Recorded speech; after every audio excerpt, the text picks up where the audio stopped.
Olá, eu sou Darwin Valente, estou aqui mais uma vez nos estúdios da RTV e da Rádio Itapetí FM para a apresentação de mais uma edição do nosso DVCast, um programa de entrevistas, debates, comentários e principalmente muita informação.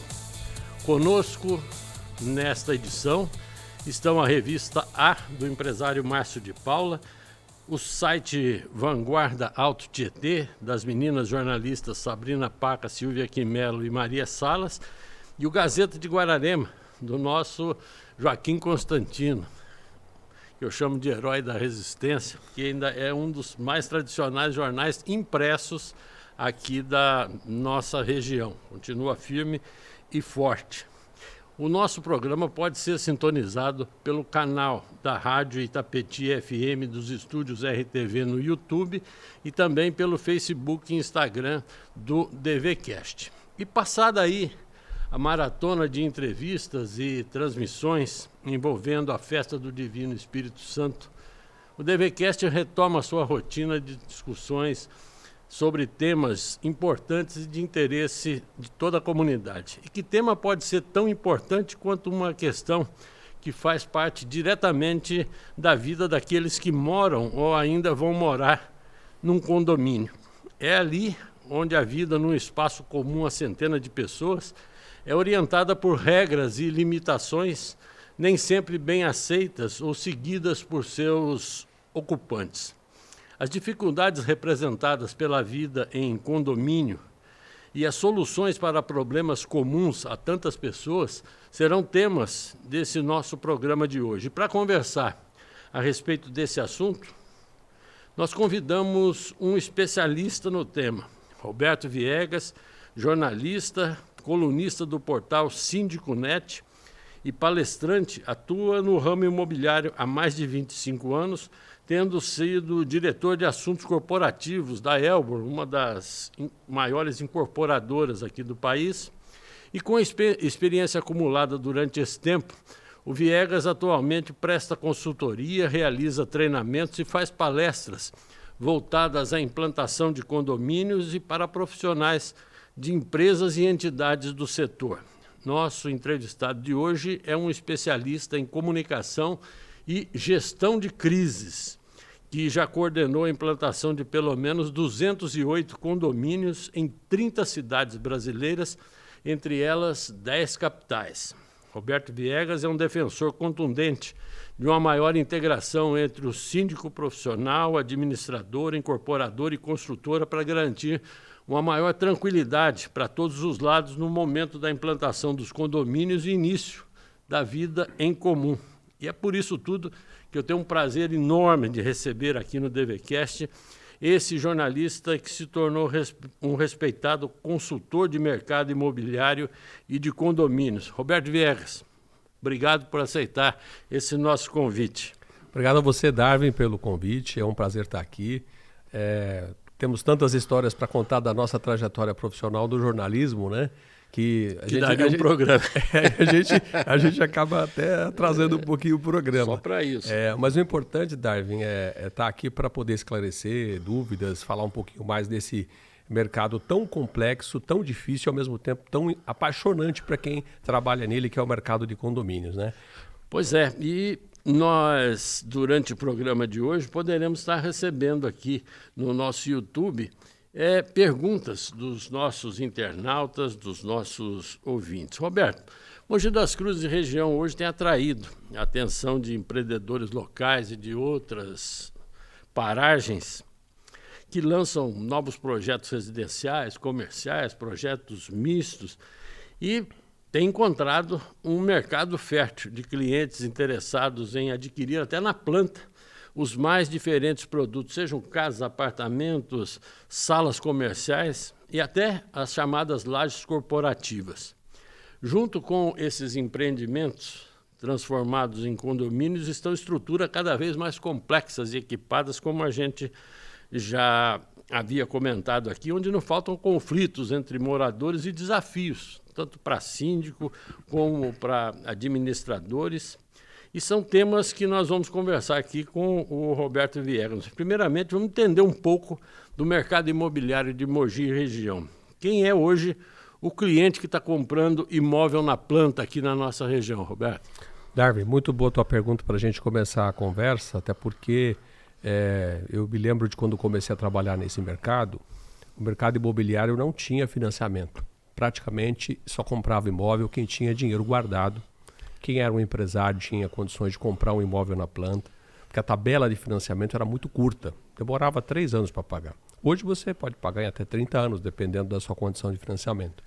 E aí, naquele momento, os conflitos eram menores nos prédios, porque os prédios também eram mais simples. Era uma torre... Era em menor número também. Menor número, uma torre só, às vezes não tinham nem área de lazer, mal tinham garagem, né? E hoje os prédios são muito complexos, né? Tem a maioria dos empreendimentos que são lançados na planta por incorporadoras, tem área comum cada vez mais diversificada, com lazer, com atividades. Agora com área até, pensando nas outras coisas que vieram pós-pandemia, até com área de supermercado, né? Dentro do próprio condomínio, né? Então, pois os condomínios hoje se transformaram em verdadeiros clubes de lazer. O conceito condomínio clube veio há tempos atrás exatamente com essa finalidade. Pensa primeiro no raciocínio, Darwin, que acho que para nós de Mogi é importante. Mogi ainda tem muita gente morando em casa. E a moradia em casa, ela traz uma comodidade, uma liberdade que as pessoas têm no seu quintal, às vezes num relacionamento com o vizinho, às vezes nem tanto, né? Mas o que a gente vê nesse cenário? Pessoas que se sentem inseguras de morar na casa e acham que vão encontrar a segurança que querem num condomínio que é fechado, muros altos, cerca elétrica e tudo mais. E lá dentro, as empresas criaram um ambiente para que ela se sentisse totalmente à vontade. É a piscina, é a quadra, é lugar para a criança brincar, é a área para o que eles chamaram de beauty care, que é a área de beleza da pessoa, academia, enfim, cada vez mais lugar. Tem quadra de tênis, tem quadra de, enfim, o que o condomínio quiser. Piscinas, à vontade. Aí o que você vê nesse cenário? Para poder se diferenciar, cada uma vai querendo criar alguma coisa nova. Com o tempo, a gente percebe que certas coisas que foram criadas não eram utilizadas. Então, elas precisam ser tiradas dos empreendimentos que vão ser lançados e virão outras que vão se agregar. A pandemia fez isso, fez esse pente fino. As pessoas não só no próprio apartamento querem um espaço diversificado para poder ser modulável, ou seja, hoje você pode usar para fazer um seu escritório, para você trabalhar de casa, que é uma demanda que a gente tem muito hoje. E ao mesmo tempo você pode ter um local que você pode fazer meditação, sua religiosidade dentro do próprio apartamento. Imagine no condomínio, você precisa cada vez mais criar ambientes que as pessoas possam utilizar uma área comum para usar o seu computador, ter uma área para fazer a ginástica dela, ter área para ter o supermercado, como eu falei. E o que a gente percebe hoje? No caso de Mogi, repousava nos arquivos da Prefeitura de Mogi na virada do ano 37 projetos de novos empreendimentos imobiliários para a cidade de Mogi das Cruzes. Eu não posso te dizer com certeza quantos foram aprovados e liberados para construção ou não. O que eu vejo é que eu olho pela cidade, qualquer um de nós vê. Cada vez mais áreas sendo preparadas para construção imobiliária, né, em vários pontos da cidade. A demanda desses 37 projetos, Darwin, você ter ideia, dava mais de 11 mil unidades. E é um processo de verticalização extremamente acelerado. Né? Sim, e o curioso é que agora você me perguntou, e quem é que está comprando apartamento? Foi a sua primeira pergunta. O mercado está oferecendo, na sua grande quantidade, muito mais imóveis de projetos que eles chamam de HIS, que é um empreendimento de habitação de interesse social. São os que se encaixam nos programas governamentais do governo federal, às vezes do governo do estado, que tem também iniciativas desse sentido. Aqui em Mogi, os HIS faixa 1, faixa 2, faixa 3, nesses 37 projetos, acumulam mais de 9 mil unidades. Ou seja, sobraram menos de 2 mil unidades para o médio e alto padrão. Seriam os empreendimentos com menos unidades, com um apartamento mais amplo, né? Mas tem. E isso tem atraído, de fato, empresas de fora, que vieram para cá buscando espaço para poder desenvolver esses empreendimentos também aqui em várias regiões da cidade, no Mogilar, enfim, nós temos lugares que são de interesse dessas pessoas, porque são áreas próximas do grande movimento da cidade. Roberto, e a cidade está pronta para receber tudo isso? Essa é a grande dúvida, Darwin. porque, como eu falei, eu não sei se foram aprovados, porque no momento em que você cria, por exemplo, na Avenida das Orquídeas, empreendimentos que sozinhos ali tem mais de 1.000 unidades, você já dá a cara do que vai ser a Avenida das Orquídeas. Não estou falando que não deva ter. Eu estou falando qual a infraestrutura que a cidade oferece para esses empreendimentos. O cuidado que a cidade precisa ter com a infraestrutura relacionada a esses grandes transporte, empreendimentos. A escola, a área de saúde. E sistema viário, principalmente. Exatamente. Toda essa demanda tem que ser trabalhada, né? Então, eu acho que em algum momento, por conta desse volume tão grande de projetos, se percebe que muita gente estava construindo e desenvolvendo empreendimentos, não só aqui, mas em Suzano também, sem estar plenamente conectado com o plano de desenvolvimento da cidade, que implica para onde a cidade está crescendo. No caso de Mogi, a gente sabe com clareza que a grande região que ela tinha para crescimento era a Zona Leste, que é essa região de César de Souza, do Butujuru, que também tem enormes empreendimentos em desenvolvimento, alguns desenvolvidos nos últimos 10 anos, que estão tomando uma característica nova para essa região. Isso gera congestionamento para quem vai sair daqui e vai para o centro, para quem vai sair daqui vai para pegar a estrada, para pegar a Mogi Dutra, por exemplo, mas é uma situação que a cidade precisa crescer e precisa se buscar alternativas para viabilizar o transporte, o deslocamento dessas pessoas. Agora, isso deve ser responsabilidade do poder público ou deve ser exigida das construtoras por parte do poder público? Primeira coisa, o poder público ele tem obrigação legal de zelar pela melhor organização do desenvolvimento da cidade. Todo mundo busca esse desenvolvimento, mas chega um momento e fala assim, nós queremos crescer mais nessa direção, com esse tipo de empreendimento. Com que características a gente quer que a cidade se desenvolva? Que ela gere mais emprego ou que ela gere somente moradia e seja uma cidade dormitório como ela foi no passado? Durante muito tempo era só reconhecida dessa maneira. Então, é dever do poder público ditar essa regra. E isso tem que ser feito de maneira consensual, né? Discutindo com a sociedade, buscando ouvir os especialistas, buscando ouvir, de fato, quem vive a cidade e entende exatamente quais são as dores maiores das pessoas. O que a gente percebeu é que houve um crescimento muito rápido. Há regiões que tiveram... Eu pego, por exemplo, ali... Nova Mogilar. Nova Mogilar, mas ali foi um bairro, ao longo do tempo, ali planejado para ser daquele jeito. Era um único proprietário daquela grande área e os prédios foram surgindo ao longo do tempo.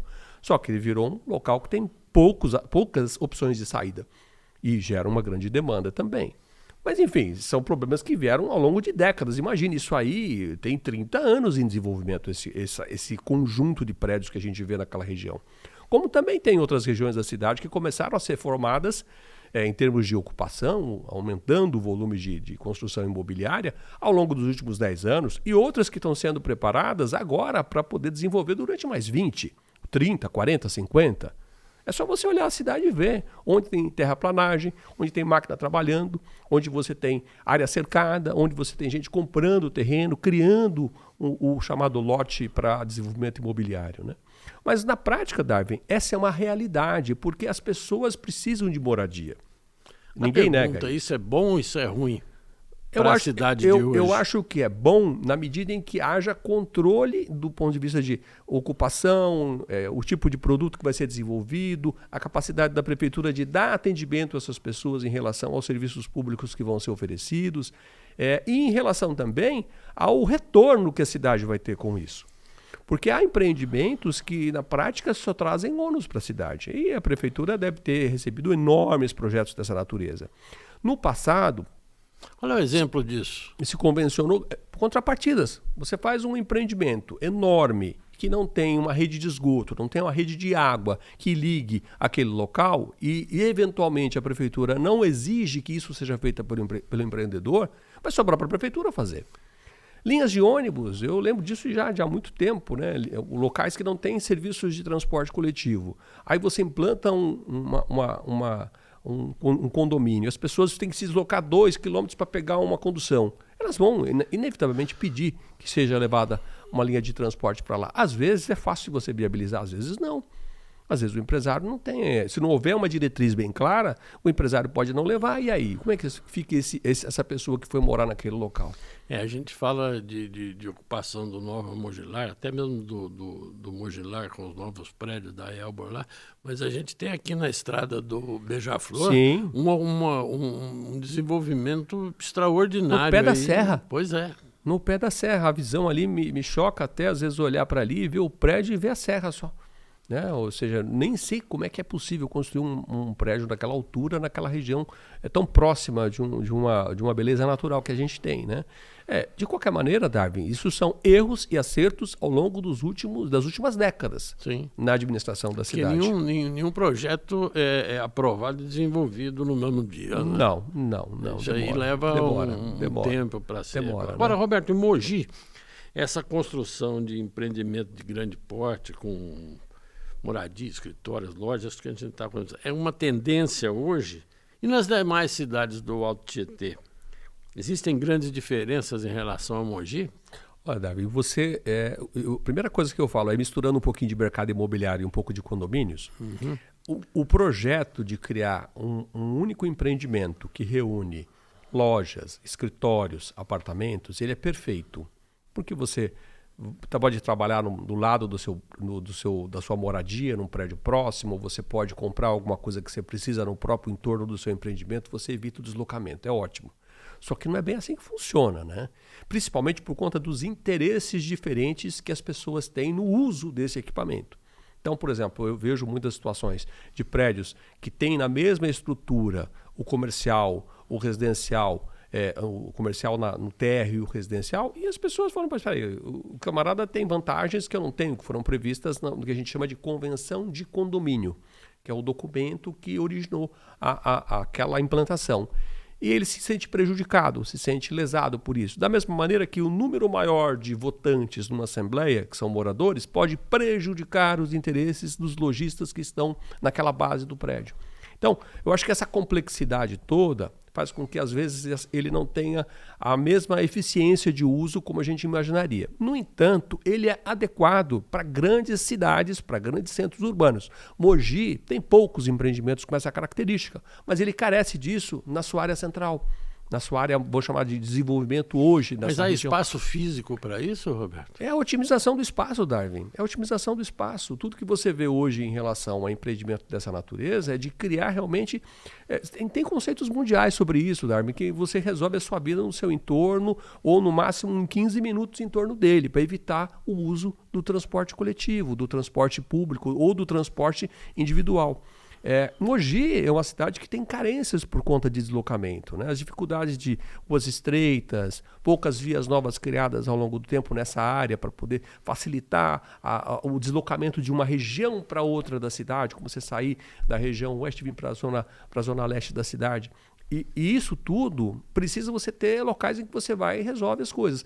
É certo que a solução perfeita, às vezes, não pode ser importada. Ela foi bem sucedida em outras regiões, em outros locais, e pode não dar certo aqui. Às vezes dá certo aqui e pode não dar certo em outros locais.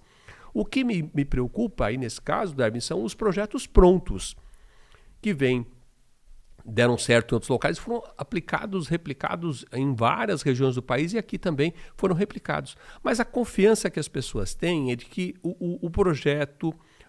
tudo levou em consideração o bem-estar das pessoas e essa harmonia. E isso tudo vai depender da maneira como vai ser implantado o empreendimento, Darwin. Eu tenho uma visão sobre isso que é a seguinte.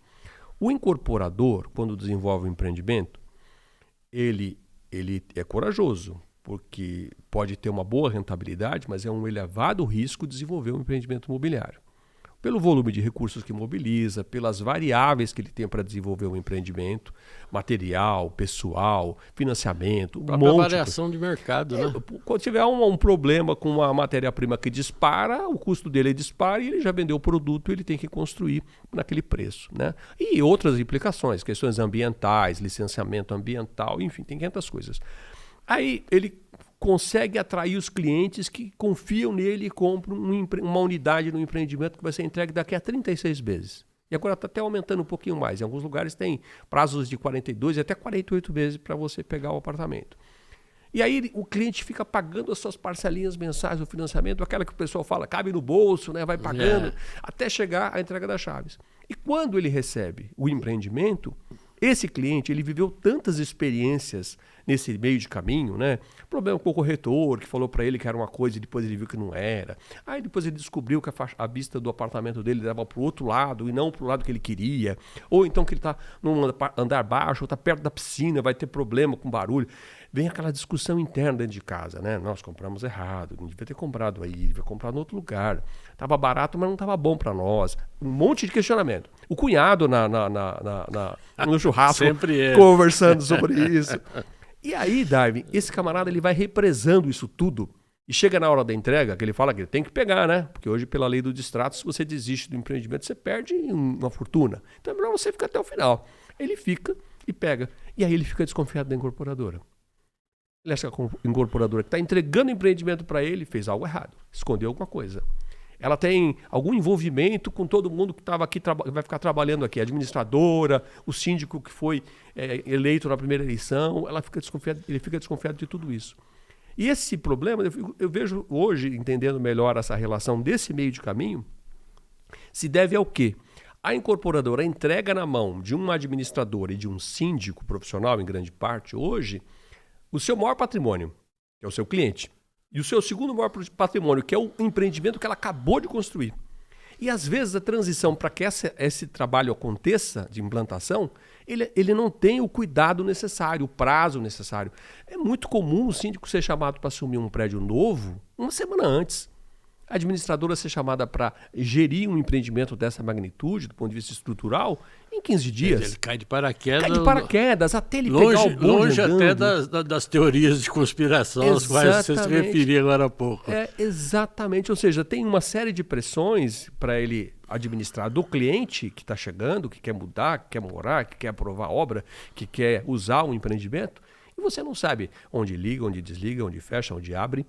Você não tem o domínio de tudo isso. Então, muitas empresas estão acordando agora para isso, entendendo que é preciso preparar as equipes que vão operar um empreendimento, até para que isso esteja cada vez menos traumático.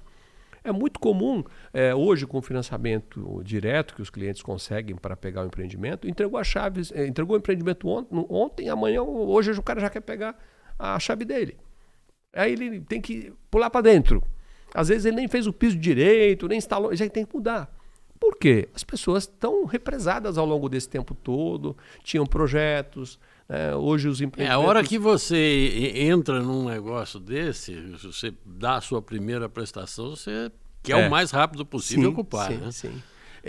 A carência contratual é outra Na verdade, coisa. você fica pagando 2 aluguéis, né? Que é a prestação do novo e o aluguel do velho. E quando você tem um imóvel que você mora e vai pagando a parcela e você põe à venda o seu imóvel, porque você vai precisar desse dinheiro para amortizar o teu saldo com a incorporadora, e a obra entra na carência contratual, que são mais 6 meses que a empresa tem direito, por lei, de estender a obra. A hora que ele estende mais 6 meses a obra, complica toda a vida das pessoas. E as pessoas, elas ficam guardando isso dentro delas. É aquilo que eu falei para você do ranço que a pessoa fica. Era o casamento que estava marcado, que o camarada não conseguiu viabilizar, porque agora ele vai casar e vai morar num lugar improvisado, na casa da sogra, até que o apartamento saia, por exemplo. Ou então que a família vai ter um filho novo, vai nascer um novo herdeiro, e aí imaginou um apartamento mais amplo para colocar e não vai ficar pronto a tempo, porque calculava que entregasse agora, mais um período para eu mobiliar, mas não, vai entrar na carência. Então, isso tudo está hoje despertando das incorporadoras quase que a obrigação, né, de entender melhor como lidar com o cliente nessa fase mais difícil, que é essa transição pré-implantação do prédio, para a entrega do empreendimento e durante o período que ele vai estar iniciando a ocupação. Qual é a função real do Roberto Viegas como consultor dessa área? O que eu tenho feito para construtoras em São Paulo, principalmente, hoje é assessorar todo um plano de ações ao longo de 6 meses, pelo menos, antes da entrega do empreendimento, para estreitar o relacionamento da incorporadora com os clientes, entender exatamente a expectativa deles em relação à entrega e ser, da melhor maneira possível, fiel em relação a não frustrar as expectativas que eles criaram quando compraram a planta, o empreendimento.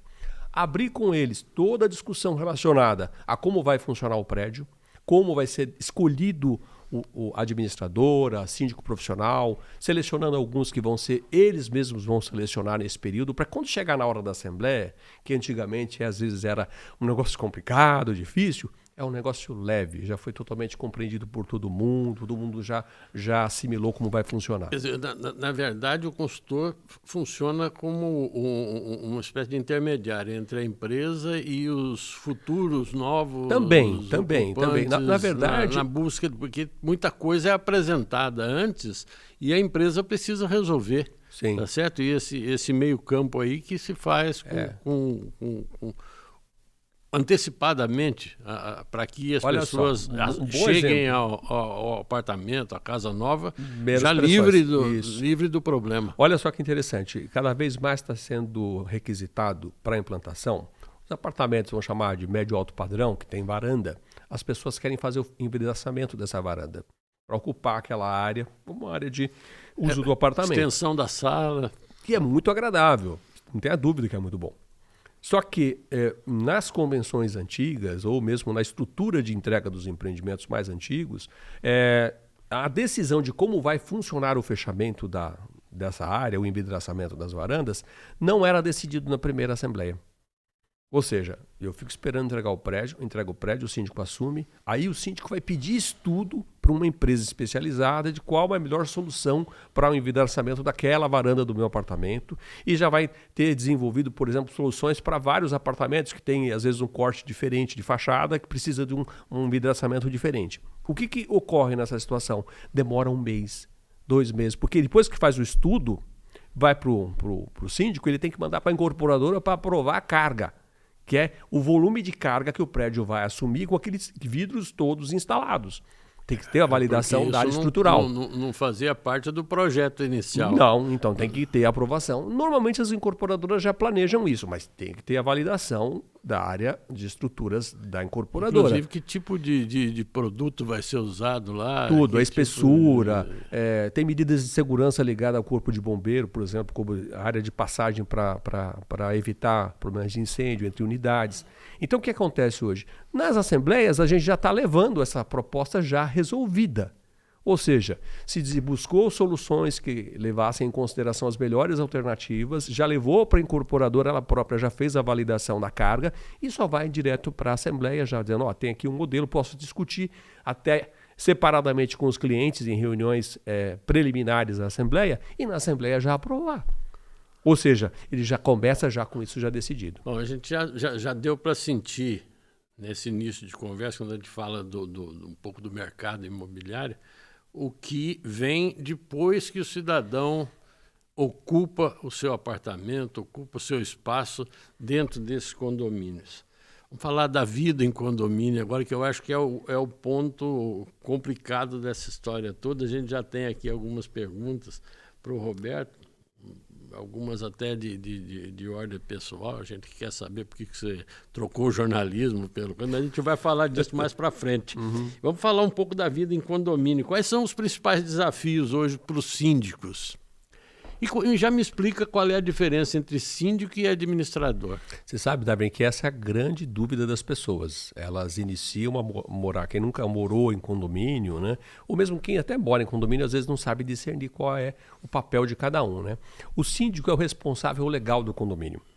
Então, se algo acontecer de errado no prédio, das obrigações legais que o condomínio tem que ter, do cuidado com as pessoas, com o bem-estar, da segurança das pessoas, a culpa é do síndico. Quando eu falo culpa, eu digo, ele vai ser acionado para poder esclarecer sobre isso. Se tiver uma ação judicial contra o condomínio, é o síndico que é o responsável legal para representar o condomínio. Entre tantas, são enormes as responsabilidades do síndico e às vezes as pessoas não têm ideia disso. Quer ver uma coisa boa, para poder dar exemplo?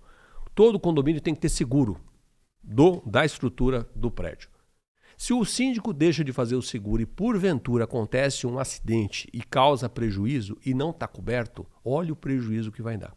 Porque não vai ter cobertura, as pessoas vão ficar no prejuízo, vão acionar quem? O síndico, que deixou de tomar a atitude certa de contratar um seguro para o prédio no prazo certo, quando estava para vencer, ou o que seja.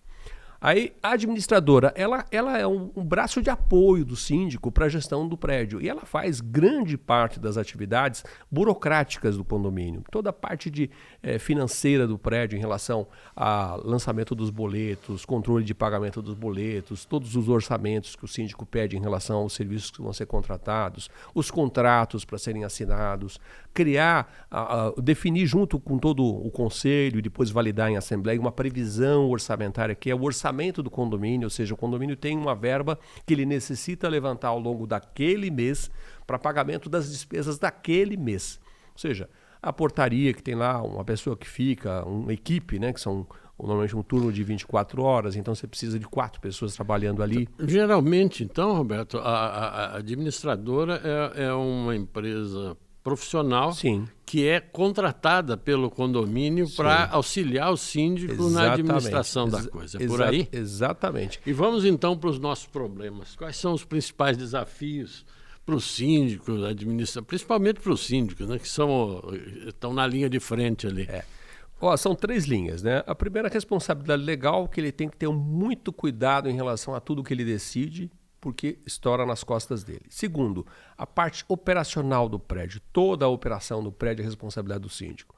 A equipe de limpeza, que horário que vai entrar, que vai sair, que vai fazer, qual a rotina de trabalho nas diversas áreas do condomínio, as equipes de manutenção que vão cuidar do portão, dos elevadores, de todas as bombas, enfim, do funcionamento da estrutura de equipamentos do prédio, a equipe de portaria fazendo controle de acesso, qual a orientação que ele vai dar, que sistemas o condomínio vai ter para ajudar na gestão de controle de acesso das pessoas.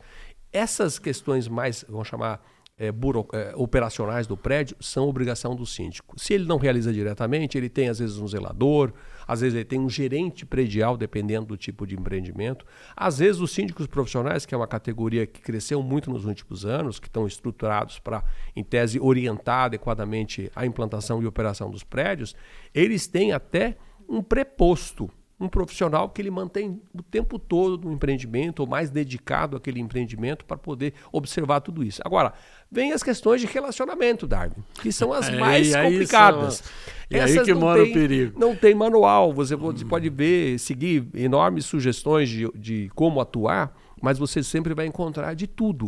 De pessoas que, primeiro, nunca moraram em condomínio, estão morando pela primeira vez e têm grande dificuldade de assimilar que a vida em condomínio exige tolerância, que exige respeito. Ou seja, você tem que eventualmente ter uma certa tolerância a algumas situações que vão acontecer no dia a dia, para não implicar com tudo, e ao mesmo tempo você tem que ter respeito pelo direito das pessoas de usarem o seu apartamento ou as áreas comuns, e às vezes você tem que esperar um pouco mais para usar alguma coisa. Tipo, eu tenho uma academia, tenho um equipamento que eu gosto de usar. Se eu chegar lá, vai ter alguém usando. Eu não vou poder tirar o cara de lá. Eu vou ter que esperar ele usar. E tem gente que não tem essa paciência, ou alguém que aluga o equipamento, ele usa como se fosse só dele, né? É muito comum isso, quando você vê crianças no playground, as crianças se amarram no brinquedo, elas não saem dali. Mas a gente, pensando como adultos aqui, a gente tem que levar esse clima de compreensão em relação aos direitos para ter um pouco de equilíbrio. Que nem sempre é fácil. Não é fácil. É o barulho que as pessoas fazem nas suas unidades, que às vezes incomodam. Nós vamos falar disso aqui na frente. Vamos começar pelo principal. Inadimplência hoje é um dos principais problemas dos condomínios. Qual o melhor caminho para se chegar a uma solução desse caso? É uma negociação ou se adotar restrições, como, por exemplo, proibir o condômino em débito de frequentar academia, por exemplo, ou alguma outra área comum, porque existe isso, Essa discussão é bem complicada, Darwin, porque por que as pessoas... o que leva ao atraso na despesa de condomínio? Porque a incidência de encargos por conta do atraso é menor do que outras dívidas que ele pode contrair. Então, se ele deixar de pagar o cartão de crédito na data certa... O chumbo é alto. É alto. O condomínio é menor. Tanto é que a discussão hoje, que está até tramitando como possibilidade de reforma no Código Civil, é de aumentar o valor das penalidades envolvendo o atraso no pagamento de condomínio a pelo menos 10% de multa, que já foi de 20%, inclusive, no passado. Depois, isso voltou para uma faixa de 2,5%, enfim, tem alguns encargos. Normalmente, os condomínios têm que ter uma política já validada e clara para todo mundo que mora no condomínio de como vai funcionar o fluxo de cobrança. Então, o condomínio envia o boleto, via administradora, envia lembretes para as pessoas, para que ninguém esqueça de pagar na data certa, porque é muito importante isso, Darwin. O boleto do mês de junho vai pagar a despesa de junho. As pessoas acham que estão pagando o boleto do mês anterior e não é o do mês em curso. Esse é o fluxo do condomínio. Então, se ele não pagar em dia, então ele tem que ser lembrado. Só para não quem cobra primeiro recebe antes. Diz que é o velho ditado, né? Então você tem que lembrar a pessoa que vai vencer, venceu. Aí você já lembrar que não acusou o recebimento para ver se ele, de repente, já se mobiliza e paga, para pagar dentro do mês, que gera um transtorno menor para o condomínio, porque o recurso entrou no mês. Passou o mês, normalmente há outros mecanismos de cobrança, feitos pela própria administradora, com uma coisa mais ativa, né, ligando para os clientes, ou até por meio de escritório de cobrança, o escritório de advocacia, que pode mover ou ação para cobrar judicialmente, ou já dá entrada em cartório para cobrança dos valores. E vai aumentando cada vez mais o encargo no caso do condomínio. Então, a melhor solução é essa. Agora, há condomínios, Darwin, que têm problemas crônicos envolvendo o problema de inadimplência, que ficou estabelecido como cultural, que atrasa, aí o síndico tem que obrigado a administrar as despesas do condomínio já ao longo do tempo, sabendo que vai ter aquele tipo de dificuldade. Aí ele tem que buscar outras soluções. Tem vários, no mercado se criou soluções para isso, empresas que compram, entre aspas, a arrecadação do condomínio e são garantidoras do valor. Elas depositam na conta do condomínio o que o condomínio esperava ter de receita orçamentária. E vai para cima do e aí condomínio. Ela cuida de receber desse condomínio e cobrar dele. É bem mais salgado aí, para o condomínio que atrasa. Pois aí a história de proibição de acesso, isso aí funciona? Não, olha, a maior discussão às vezes não está nem no uso dos equipamentos, né? Eu já vi discussão de falar a água é distribuída para todo mundo no prédio, a água no caso de Mogi não, mas em outros locais a água, quando não está individualizada ainda, corta o acesso à água, não pode. A maior parte dos prédios hoje já individualizou. Em Mogi tudo é individualizado por conta da questão local, já tem o registro local. Em São Paulo você tem a previsão de individualização que vai ser feita pelo próprio condômino. Mas eu particularmente acho que não se deve brigar para tirar direitos do condômino em relação a isso. Tem que se trabalhar a inadimplência. E tem mecanismos para isso, Darwin, para negociação é um bom caminho. Claro. É o principal caminho. Sim, tem que buscar a negociação e entender. Às vezes é uma questão pontual, tem que se resolver. Às vezes é uma questão crônica. Então, tomar uma medida judicial que seja mais drástica, que seja mais dura. Pode demorar algum tempo, mas é melhor para o condomínio do que ficar administrando. Interditou, o camarada não pode usar o elevador, por exemplo. Tem como? Quem vai controlar isso? Ele não vai poder entrar na academia. Quem vai controlar casos isso? De que o cidadão pode ser destituído do bem, ser mandado embora do condomínio. Mas não por conta da inadimplência diretamente, mas por conta do comportamento dele como um condômino que não respeita os direitos dos outros, é violento, é agressivo, ele se porta no ambiente de maneira inadequada, de forma reiterada.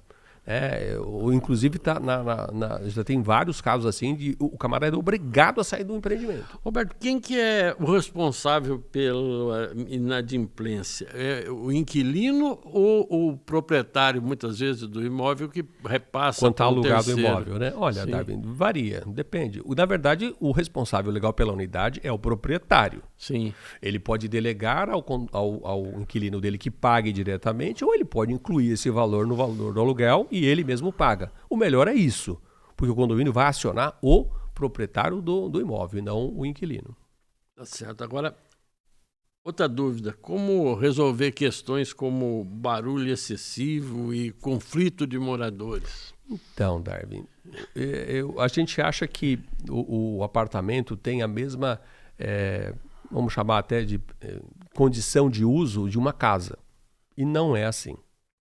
O apartamento tem limitações acústicas, por mais que hoje você tenha mais condições de melhorar essa acústica nos apartamentos. Então, o barulho do vizinho, se for excessivo, se for não só pelo uso normal, ele está fazendo uma festa no apartamento dele, ele realmente tem que tomar uma atitude de reclamar para o vizinho. E essa discussão deveria acontecer diretamente entre vizinhos. Da mesma maneira que fosse um vizinho da tua casa reclamando de algum problema que você está causando para ele e vice-versa. Só que hoje, normalmente, as pessoas não querem se envolver com essa discussão. Aí elas acionam o síndico. E o síndico tem que ter toda a habilidade de tentar ouvir um lado, ouvir o outro e tentar buscar um meio termo para isso. Seja, está extrapolando a ponto de tomar uma notificação porque está abusando do barulho, está fazendo festa, está provocando sujeira no prédio. Então, o síndico que tem que tomar atitude punitiva, vamos chamar assim. Às vezes educativa no início e punitiva. Não é questão simples, Darwin. A gente tem exemplos hoje no mercado, não só em São Paulo, mas no país inteiro, de gente que nessas discussões acabou em briga, acabou em tapa, acabou em agressão, acabou em morte. Porque as pessoas, às vezes, perdem a referência do que de fato é importante na vida delas naquele espaço. Elas querem passar por cima de tudo. Eles não são únicos. Não.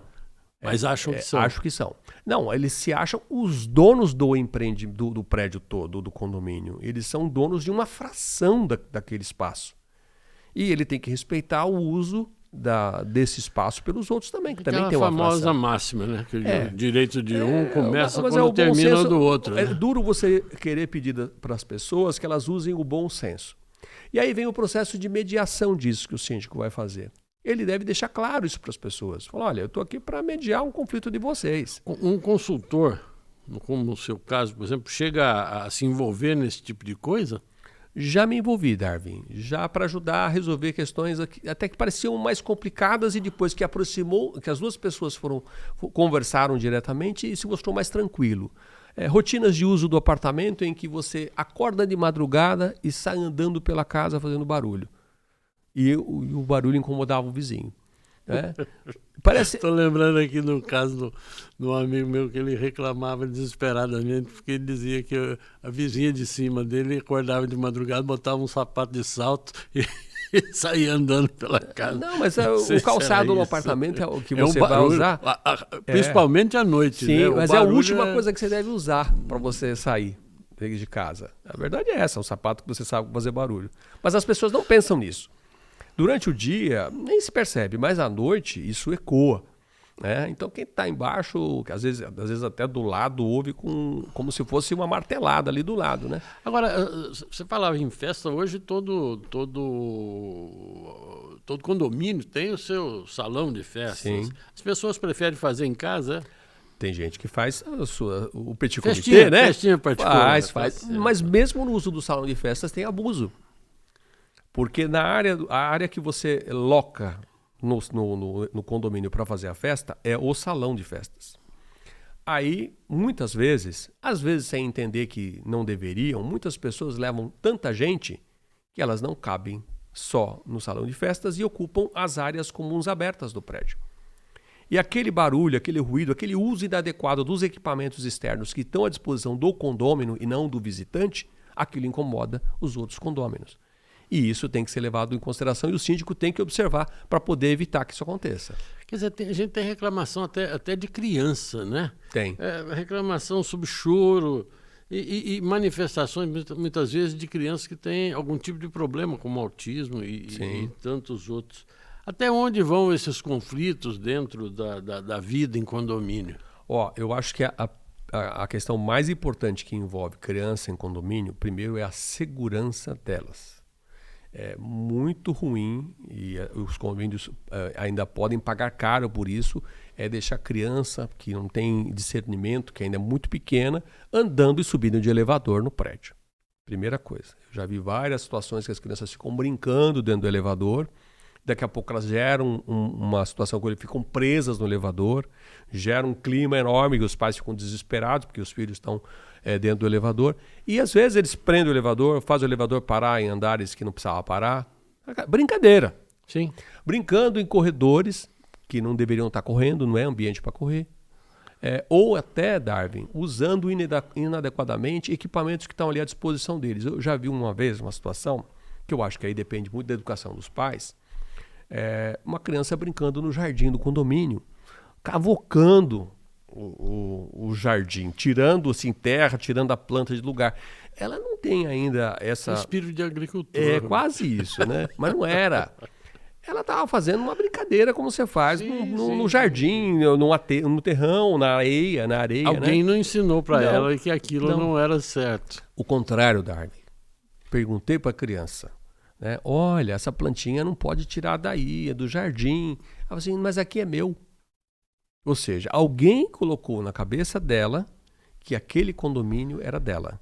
É dela na responsabilidade de conservar tudo aquilo. Exatamente, esse que é o grande problema. Agora, existem também as situações de perigo, né, Roberto? Sim. Uma criança que fica lá solta e vai parar numa piscina, por exemplo. Sim.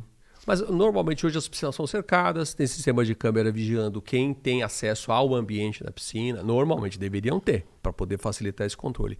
Esse ano, Darwin, no início do ano, perto do carnaval, talvez você lembre aí, nós tivemos 2 incidentes graves no Brasil, um no Rio, aqui em São Paulo, envolvendo jovens, né, crianças e adolescentes, no uso de equipamentos comuns. No Rio de Janeiro foi uma balança, a criança estava no balanço e o balanço, uma escora, caiu, tombou sobre a criança e matou a criança.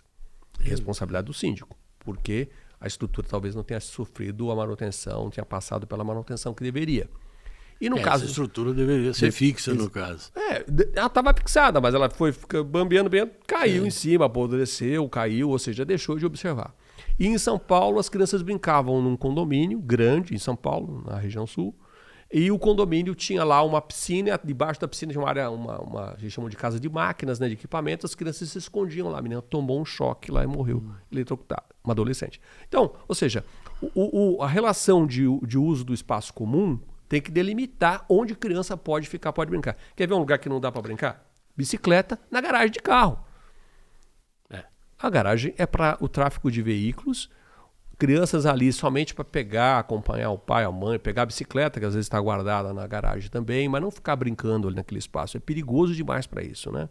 E é para isso que funcionam os serviços de monitoramento, o Darwin. Hoje as câmeras são a grande aliada dos condomínios para poder saber o que está acontecendo nos ambientes.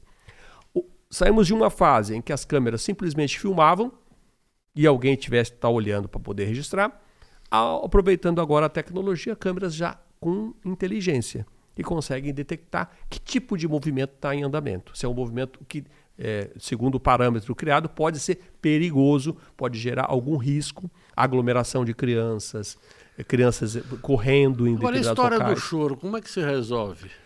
Tem jeito, ou mesmo desses casos específicos de crianças que são difíceis de ser controladas. Se a criança está causando algum problema no condomínio, o síndico pode chamar os pais e avisar que se aquilo não for controlado pelos pais, isso pode gerar uma advertência ou uma multa. Agora, no caso de uma criança recém-nascida chorando, estou falando mais dessa situação que é comum também nos prédios, é questão de ter paciência, porque a criança cresce, né? E espera-se que ela pare de chorar. Agora, um outro problema que eu acredito seja muito complicado, e a gente dando uma olhada nos grupos de condomínios, a gente vê coisas ligadas a isso. Hoje, praticamente toda família tem aí o seu pet, seu animal de estimação. Esses animais acabam se tornando verdadeiros membros da família, mas, por outro lado, também se tornam fontes de problemas. Como é que se trabalha com isso? Olha, a pandemia trouxe de maneira mais acelerada essa discussão sobre como lidar com os pets no condomínio, porque as pessoas passaram a até adotar animais, ter mais de estimação em casa, nesse período, né? Para efeito de companhia. O problema é depois que voltamos pós-pandemia e que muita gente não tinha mais com quem deixar o animal e ele fica sozinho no apartamento. Além do prejuízo que ele pode causar destruindo tudo no apartamento, o barulho que ele gera quando late das coisas que ele observa, de estar sozinho, de querer... Então é muito comum isso hoje. O que eu recomendo, Darwin? Numa cidade como Mogi, nós temos uma infinidade aí de estabelecimentos que cuidam de animais, né? Clínicas, hotéis e tal. Não só tô falando de você colocar o animal lá, porque talvez seja inviável até, mas de levar um profissional desse local para fazer palestras com quem tem animais no condomínio e dar pequenas dicas que são valiosas do comportamento do animal que ele tem, em relação ao comportamento dele de latir, de fazer bagunça. Fazer com que a pessoa Exatamente. Entenda mais do animal que tem. Compreender melhor algumas coisas que ele pode fazer para lidar com aquele animal que gere um desconforto menor para os vizinhos e vai ter uma condição de vida até melhor para o animal em casa. Então, às vezes, do espaço que ele fica, às vezes ele fica confinado no cubículo, ele chora, ele fica desesperado. Da alimentação se está adequada, se ele tem água para beber. Né? E no uso do prédio, aí vem uma outra discussão. Né? Animais de pequeno porte, quando você vai usar o elevador, preferencialmente usar o elevador de serviço, por conta do que pode acontecer durante o deslocamento com o animal. E animal de grande porte, animal que está quase equivalente à força dele a ser maior do que a força de quem está conduzindo ele, não falo nem de adulto, porque às vezes você vê criança participando, passeando por aí com cães de grande porte.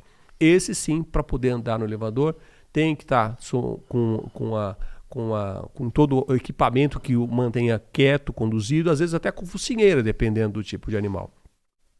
E isso o síndico tem condições de instruir, porque cada animal que entra no prédio é cadastrado pelo condomínio. Ele deve ser cadastrado. E aí as orientações podem ser dadas diretamente para cada um dos moradores que estão nessa condição, que tem um animal de estimação de pequeno ou de grande porte. Quer dizer, eu achei interessante essa ideia do especialista, Sim, no caso, dar informações para as pessoas. Porque muita gente que tem um animal, um pet em casa, ele não entende muito bem da psicologia do animal. E são dicas, porque o comportamento desse animal numa casa e num apartamento, esse comportamento muda. E só um especialista para poder ajudar a lidar com isso. E Darwin, o curioso desse processo que envolve os pets é também com a questão de, psicologicamente, como isso afeta as pessoas. As pessoas... É gostoso você andar no prédio que tem um animal de estimação. Se você gostar de animal, tem gente que não gosta. Ele se sente intimidado se ele entrar no elevador e tiver um animal. Porque o comportamento, eu já vi palestra sobre isso, Darwin. Quando você entra num elevador que já tem um cão com um dono, no comportamento do animal, você está invadindo o espaço dele. Por isso que ele pode reagir latindo, querendo atacar. Então, tem que se preparar essa questão com o animal para poder lidar com os passeios dele no prédio, descendo na área comum, que é indicada para isso. Outra coisa, vacinação. O condomínio tem que ter comprovantes que esses animais que estão no condomínio estão regularmente vacinados. Agora, proibir a presença do pet não é uma alternativa. Não. Nunca. Não. Eu acho que vai ser a pior... Até legalmente... Não, hoje o proprietário pode. Na verdade, talvez eu não diria nem questão de legislação, mas de jurisprudência. Tem muitas questões envolvendo condomínios que tentaram impedir a permanência de um animal e o proprietário conseguiu comprovar os cuidados que ele tinha com o animal, ele conseguiu demonstrar que o animal não causava problema e ele foi mantido no prédio. E isso vai se tornar uma regra comum, não há dúvida em relação a isso. Roberto, se dentro de empresas bem estruturadas a gente detecta problemas de comunicação, e muitas vezes entre diretoria e funcionários, entre funcionários e funcionários, o que dizer dos condomínios que têm uma estrutura muito mais modesta que uma grande empresa, por exemplo? Como resolver esse problema de comunicação interna dentro do condomínio? Numa empresa, Darwin, você tem vários níveis de funcionários na hierarquia do funcionamento da empresa, mas todos estão dentro do mesmo objetivo de produção, de desenvolvimento de atividades que vão levar a um resultado da empresa. No condomínio, são totalmente diferentes os interesses das pessoas. Cada um está tocando a sua própria vida. E todos vêm de ambientes diferentes, então a relação delas com a estrutura de condomínio, cada um viveu uma experiência. Alguém já morou, alguém nunca morou numa implantação de condomínio, que também é um período muito delicado. O que se recomenda nesse caso? Eu já assessoro administradoras em São Paulo nesse processo, Darwin. A gente tinha um grande conflito dos moradores na fase de implantação, que é a fase inicial do prédio, que as pessoas não sabiam. Então tem que informar as pessoas. Eles têm que receber massivamente informações sobre o papel do síndico, o papel do administrador, o papel do zelador, a importância do controle de acesso, porque às vezes as pessoas falam, poxa vida, tem que me identificar para abrir a porta. É melhor ele identificar, para evitar que ele entre uma pessoa que não está autorizada a entrar no prédio. Quer dizer, muitas vezes essa questão de comunicação bem administrada, ela elimina uma série de outras questões menores. Você previne, você vai informando. Ou maiores. Você evita que as pessoas fiquem questionando por que está fechado o salão de festas. Aí o condomínio já notificou que recebeu o salão de festas pronto pela incorporadora, mas enquanto ele não tiver determinadas as regras de uso do espaço, quando não tiver câmeras de monitoramento para controlar o uso daquele espaço, ele permanecerá fechado. Pronto, está informado já. Aí fala, a piscina não pode usar enquanto não tiver o tal equipamento que a gente está aguardando, não vai funcionar. E na operação do prédio... Ou mesmo determinadas interrupções. Elevador... outras questões inerentes aí à vida em comum que acabam acontecendo mesmo depois dessa fase de implantação. O elevador é uma coisa dessas, ou seja, você normalmente tem nas estruturas de médio e alto padrão pelo menos um elevador social e um elevador de serviço funcionando que dão acesso à sua unidade. Às vezes o apartamento tem de maneira dividida, né, o acesso ao elevador de serviço, e o social serve um número menor de unidades. O que a gente percebe, Darwin? Que as pessoas acham que o elevador não presta. Eles falam assim, o elevador está parado, o elevador não presta. Botaram um elevador de terceira categoria aqui. E não é. É um elevador compatível com o empreendimento, de bom nível. Eles são todos eletrônicos hoje, no funcionamento. Só que ele necessita periodicamente parar para algum tipo de manutenção preventiva. Se essa informação seguir antes para as pessoas, elas vão compreender que, eventualmente, o elevador poderá estar parado em algum momento para fazer esse tipo de manutenção, que é para a segurança delas.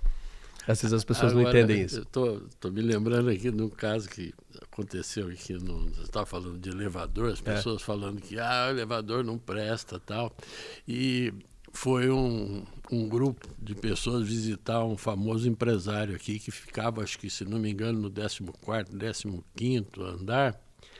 E aí o empresário recebeu todo mundo lá muito bem e perguntou, vocês foram bem recebidos aqui e tal, tudo bem? Aí um deles criou coragem e falou para ele, pois é, foi uma pena aqui que o nosso problema foi só que a gente teve que vir do 10º ao 15º pela escada porque o elevador funcionava já tinha até o número 10.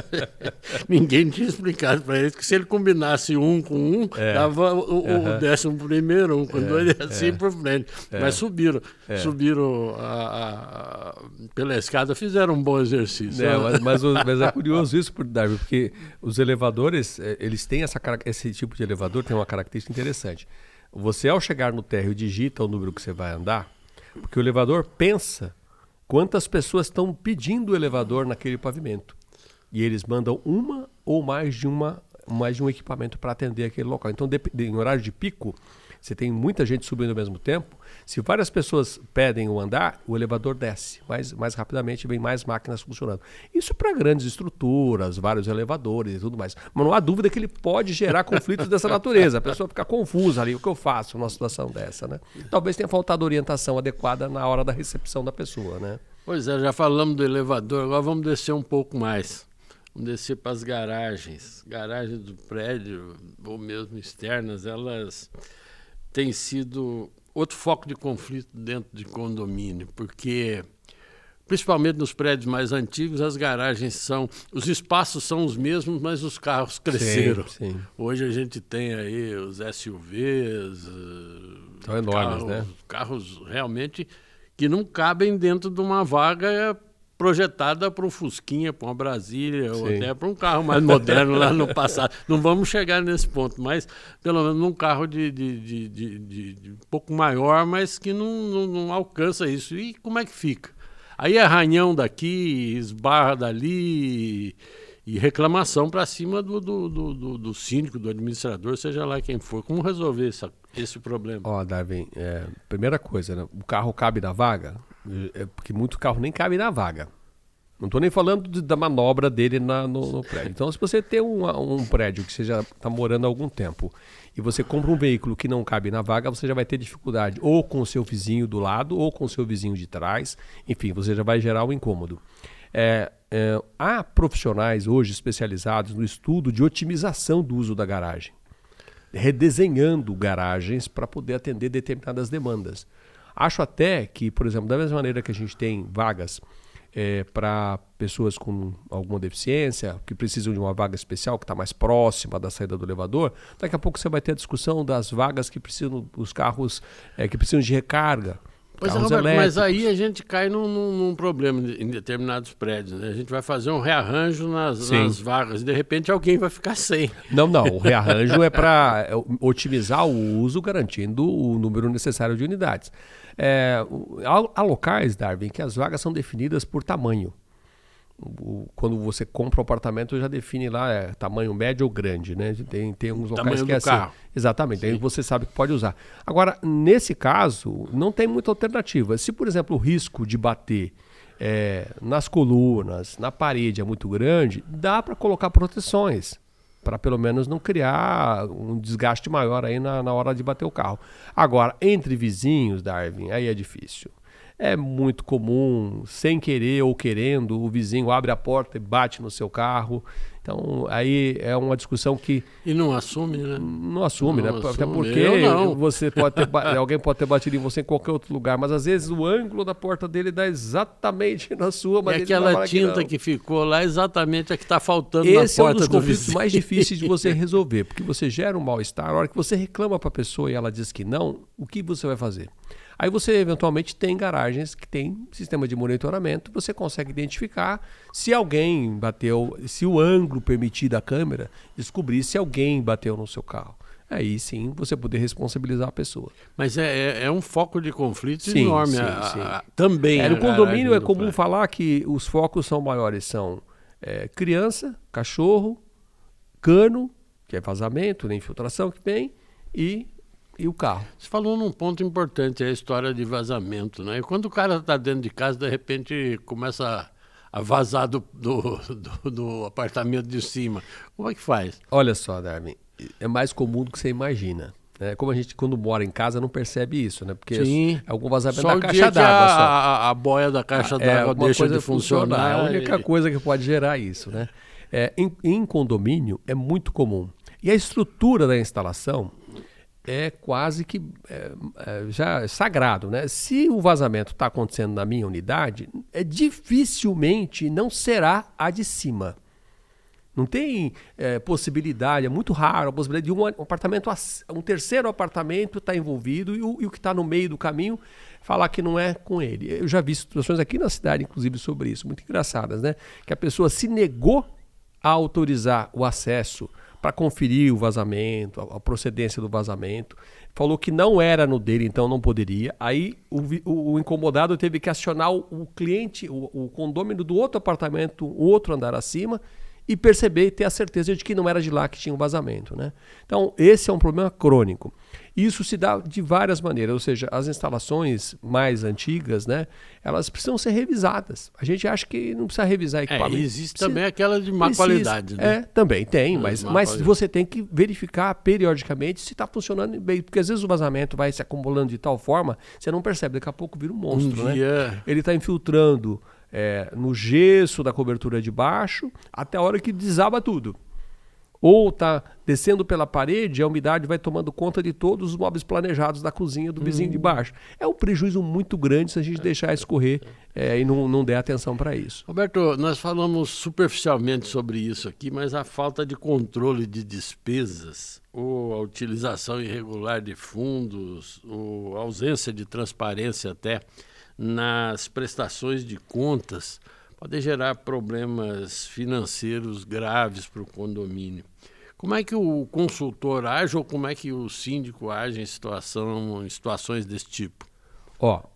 A regra no condomínio é a previsão orçamentária, ou seja, o que vai ser arrecadado e o limite de despesas que eu tenho dentro dessa margem de arrecadação. Isso é aprovado em assembleia anualmente, ou seja, ao longo de um ano o síndico tem que seguir isso. Se ele tiver alguma dificuldade ao longo desse ano por algum motivo, que precisar pagar mais do que ele arrecada, mesmo ele tendo caixa, mesmo ele tendo dinheiro em caixa que sobrou de meses anteriores, ele precisa validar uma nova previsão orçamentária. Chamar uma nova assembleia. Chamar uma nova assembleia e explicar, olha, estávamos cobrando o condomínio tanto, aí tive essa despesa, a previsão tem que aumentar, podemos aumentar porque eu tenho saldo, dá para pagar ou não, enfim. Ou então vai aumentar o condomínio de todo mundo e as pessoas aprovarem.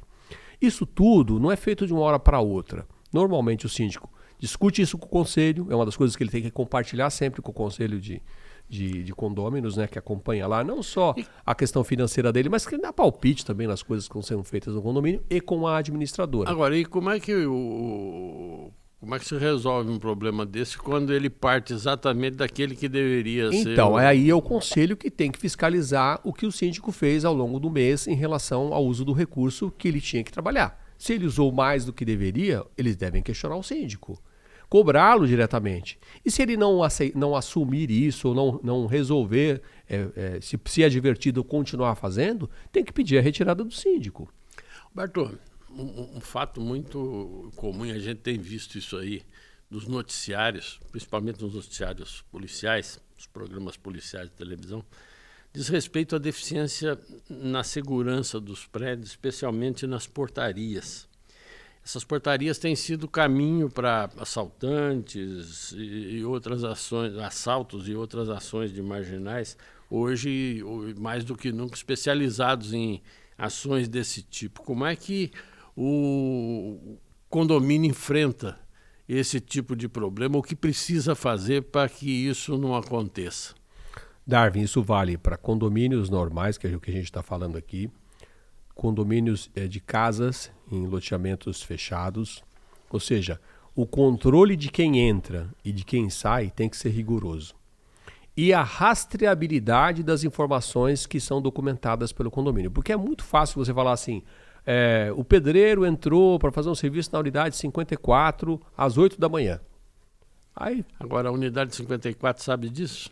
Não, ela saber disso pode saber. Agora, a hora que ele acabou o serviço na 54, eu não vi ele sair. E ele pode estar rodando pelo prédio, fazendo o que quiser pelo prédio. E eu não estou vendo, se eu não tiver câmeras monitorando, se eu não tiver algum sistema que me dê parâmetros de horário, tempo de permanência e tal. E em muitos casos, as pessoas às vezes se ocupam disso. Na implantação acontece muito, Darwin. Terceiros furtam sistemas de iluminação, sistemas de emergência, luz de emergência, extintores, mangueiras, desaparecem. Isso. É muito comum. No caso específico da segurança de um condomínio já estabelecido, famílias morando e tudo mais, o controle de acesso é vital para você facilitar e agilizar o quanto possível a entrada dos condôminos. Então, o carro parou na entrada do prédio, o sistema identificou a placa dele, ele tem algum sistema interno que automaticamente abre a primeira porta da clausura, que é uma área de segurança para o carro ficar até que ele possa entrar sem nenhum problema. Isso tem que ser rápido, isso não pode demorar. Da mesma maneira que se eu chegar no prédio que tem controle de identificação por digital, enfim, eu preciso ser ágil nesse processo, eu não pode perder tempo, porque eu estou na rua, eu correndo o risco, dependendo do horário que eu estou chegando, de ser alvejado ou alcançado por alguém que está ali de olho, pensando em alguma bobagem. Mas hoje o que a gente percebe é que a gente tem o uso da modernidade, que é a câmera, o uso da modernidade, que é esse equipamento de controle de acesso, sem inteligência. Ele não está funcionando da maneira como deveria funcionar. E você pergunta, o que fazer, Davi? O que a gente tem hoje nesse mercado hoje? É comum, as empresas de segurança que fazem mão de obra, portaria, tem vigilante, elas foram obrigadas ao longo do tempo a administrar esses sistemas de implantação de câmeras de monitoramento. E elas não são especialistas nisso. Em grande parte não, muitas são, se tornaram, mas a maioria não é. E o que acontece nesse momento? Você deixa de estar acompanhando o que tem de mais moderno no mercado. Esses equipamentos, às vezes comprados pelo condomínio, eles se tornam obsoletos em algum tempo, se o condomínio não ficar atento a isso. Não tiver ali entre o corpo de conselheiro ou de um morador mais ativo, alguém que entenda de tecnologia para poder trabalhar isso. Eu fui recentemente num evento de síndicos em São Paulo. Praticamente toda semana tem algum evento. Hoje está acontecendo um evento de administradores, eu participo dele amanhã, chama Enacom.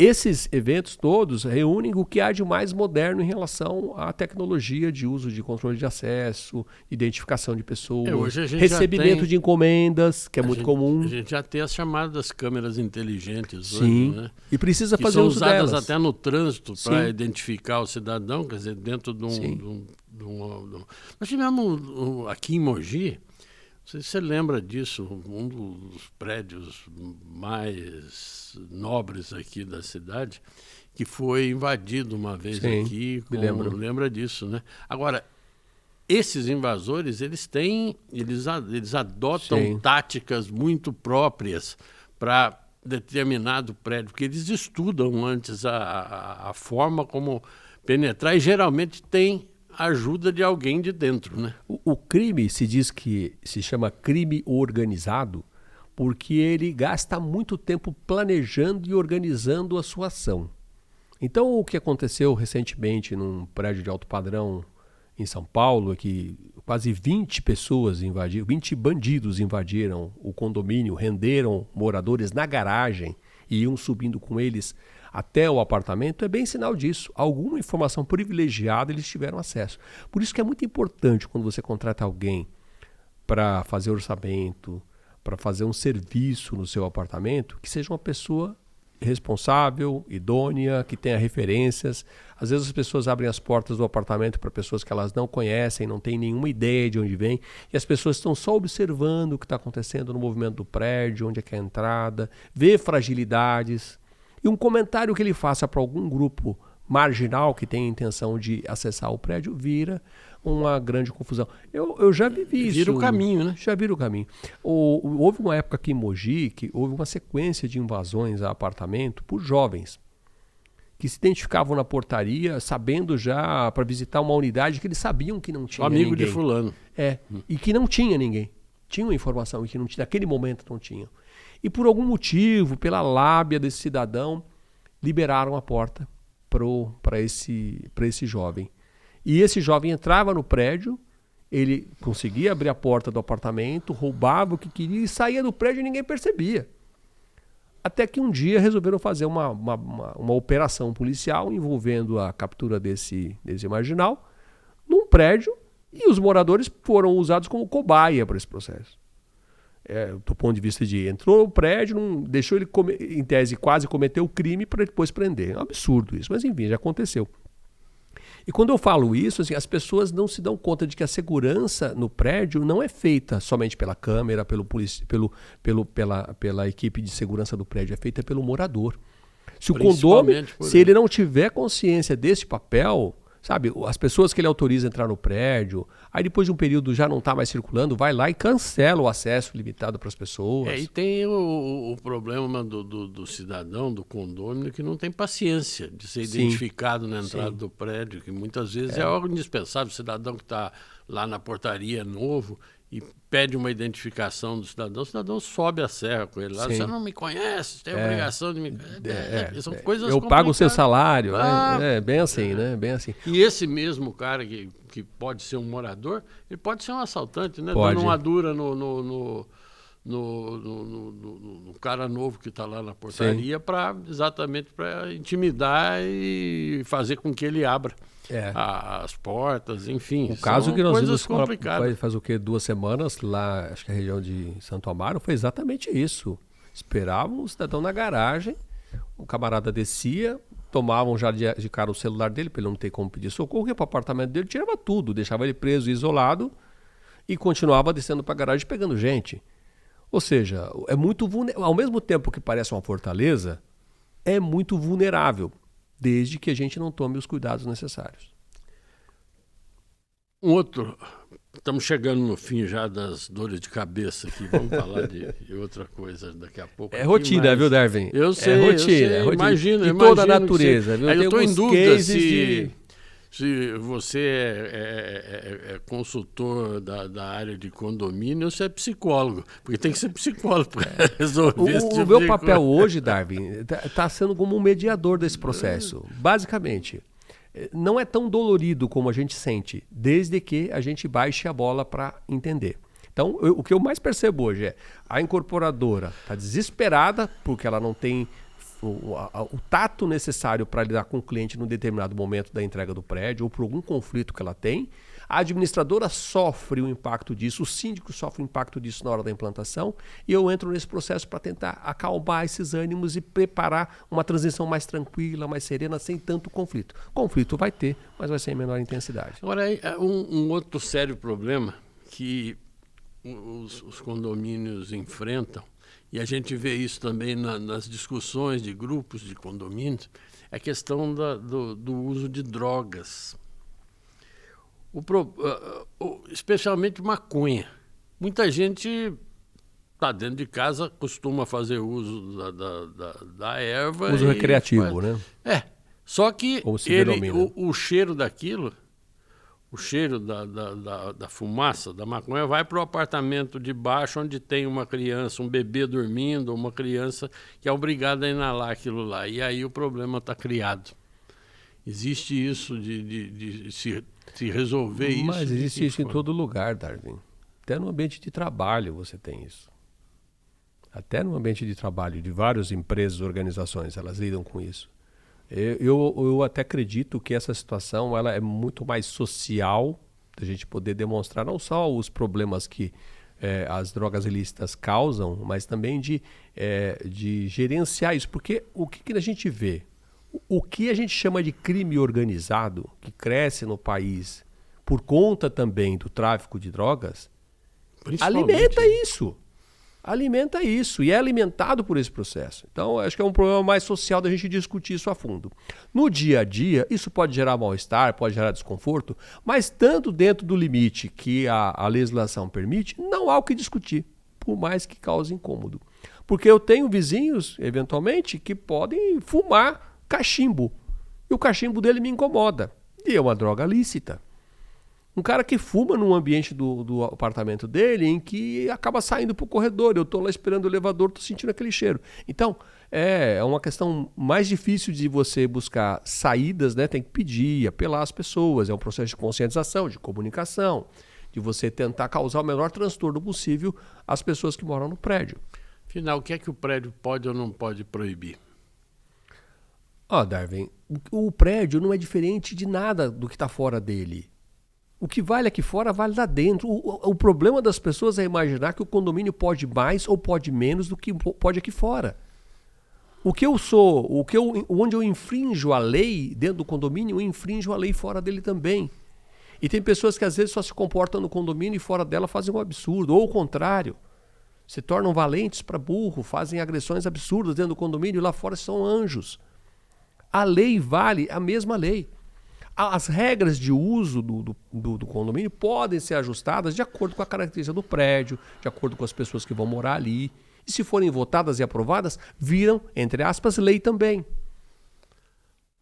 Eu posso aqui dar um testemunho pessoal sobre a carreira brilhante do Roberto Viegas no jornalismo. Desde o início aqui, tivemos juntos na Rádio Jornal Diário de Mogi, nos tempos do grande professor Tirreno das Viagens, até ele ganhar espaço nas emissoras importantes da capital, como a antiga Rádio Excelsior, que hoje é a CBN, tão famosa rádio jornalística, mas vieram também outros trabalhos junto a assessorias, especialmente no Palácio dos Bandeirantes e grandes empresas.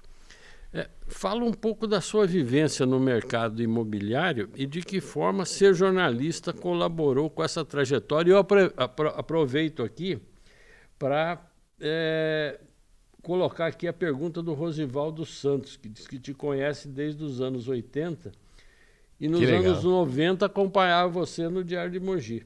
O que o levou a optar pelo jornalismo segmentado como a questão imobiliária? Darwin, o que eu sinto, né? Uma grande alegria de ter tido a oportunidade de trabalhar e ter você como mestre lá, quando eu comecei lá no Diário de Mogi, na Rádio Jornal. Eu me lembro do momento em que você pela primeira vez me abordou lá na redação da rádio e falou: você não quer, você está aqui na rádio, não quer ir para o jornal também? Mas enfim, eu tive a oportunidade, Darwin, de vivenciar vários momentos da minha carreira. Desde o momento em que você, como repórter, fica buscando informação e transmitindo essa informação para as pessoas. Tive a oportunidade de trabalhar com comunicadores que me ajudaram a entender que eu tinha que falar sem nenhum preconceito, né? Tem que deixar claro, né? Para a dona Maria da Coap 2 de Itaquera ou para o grande executivo de uma multinacional. A gente tinha que ser compreendido e respeitado pelo que falava. É por isso que o rádio até hoje tem grande credibilidade na opinião pública, né? Tive a oportunidade de fazer assessoria de imprensa, numa época em que era quase uma atividade marginal. As pessoas olhavam de lado quando você saía de um veículo de comunicação e ia trabalhar numa assessoria de imprensa. Eu fiz assessoria de imprensa na campanha do ex-governador Luiz Antônio Freire Filho. Tive a oportunidade de trabalhar 4 anos ao lado dele no Palácio dos Bandeirantes como assessor de imprensa, cuidando de um programa de rádio também, que era o Bom Dia Governador, que era um programa gerado diariamente para mais de 400 emissoras no estado de São Paulo. Depois disso, eu fiquei mais um ano com o Fleury, num centro de estudos que ele manteve em São Paulo, para ajudar a estudar a dinâmica da política, da economia no país. Foi muito importante esse período também. Voltei a trabalhar em jornal, colaborei com o Diário de Mogi mais um período. Voltei novamente para a assessoria de imprensa em Câmara Municipal de São Paulo. Fiquei 4 anos na Câmara, entre presidência e gabinetes. Enfim, e aí acabei abrindo meu leque para trabalhar mais na assessoria de imprensa, atendendo diversas empresas, o Grupo Júlio Simões, aqui em Mogi, o Júlio Simões, hoje que é Prada, que é da CSN, né?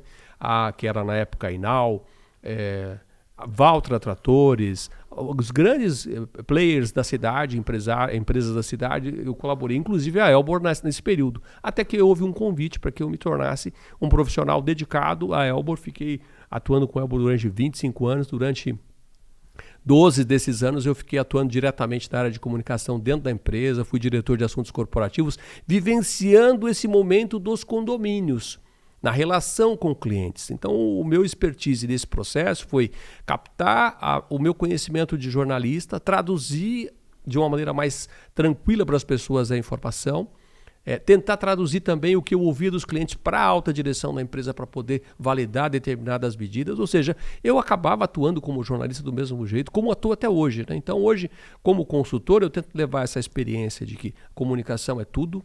Se a gente não comunica, acha que a gente só comunica se a pessoa compreende, se a pessoa entende Sim. o que a gente está falando. A gente não pode achar que está falando, está comunicando.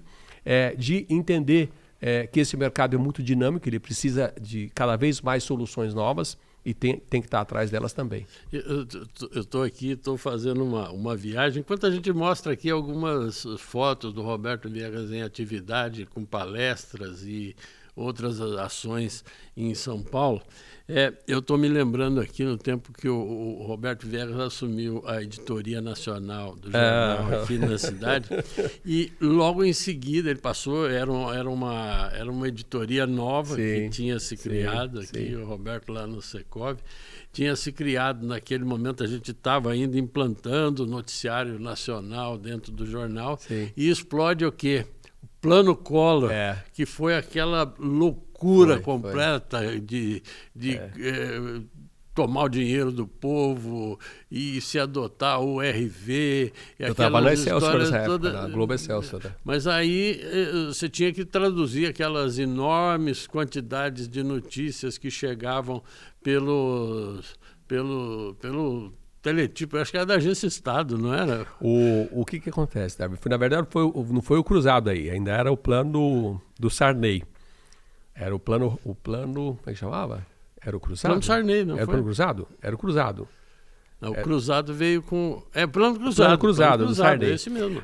Olha que interessante, né? Hoje a gente tem a comunicação na palma da mão, né? O celular é tudo, né? A gente tem tudo ali, né? O computador e tal. E nessa época o jornal dependia de informações que chegavam via teletipo, que era uma geringonça, uma máquina desse tamanho. Barulhenta. Do antigo Telex, era um avanço em relação ao Telex, que era uma linha dedicada do Diário de Mogi com o jornal O Estado de São Paulo. E a gente recebia o noticiário da Agência Estado.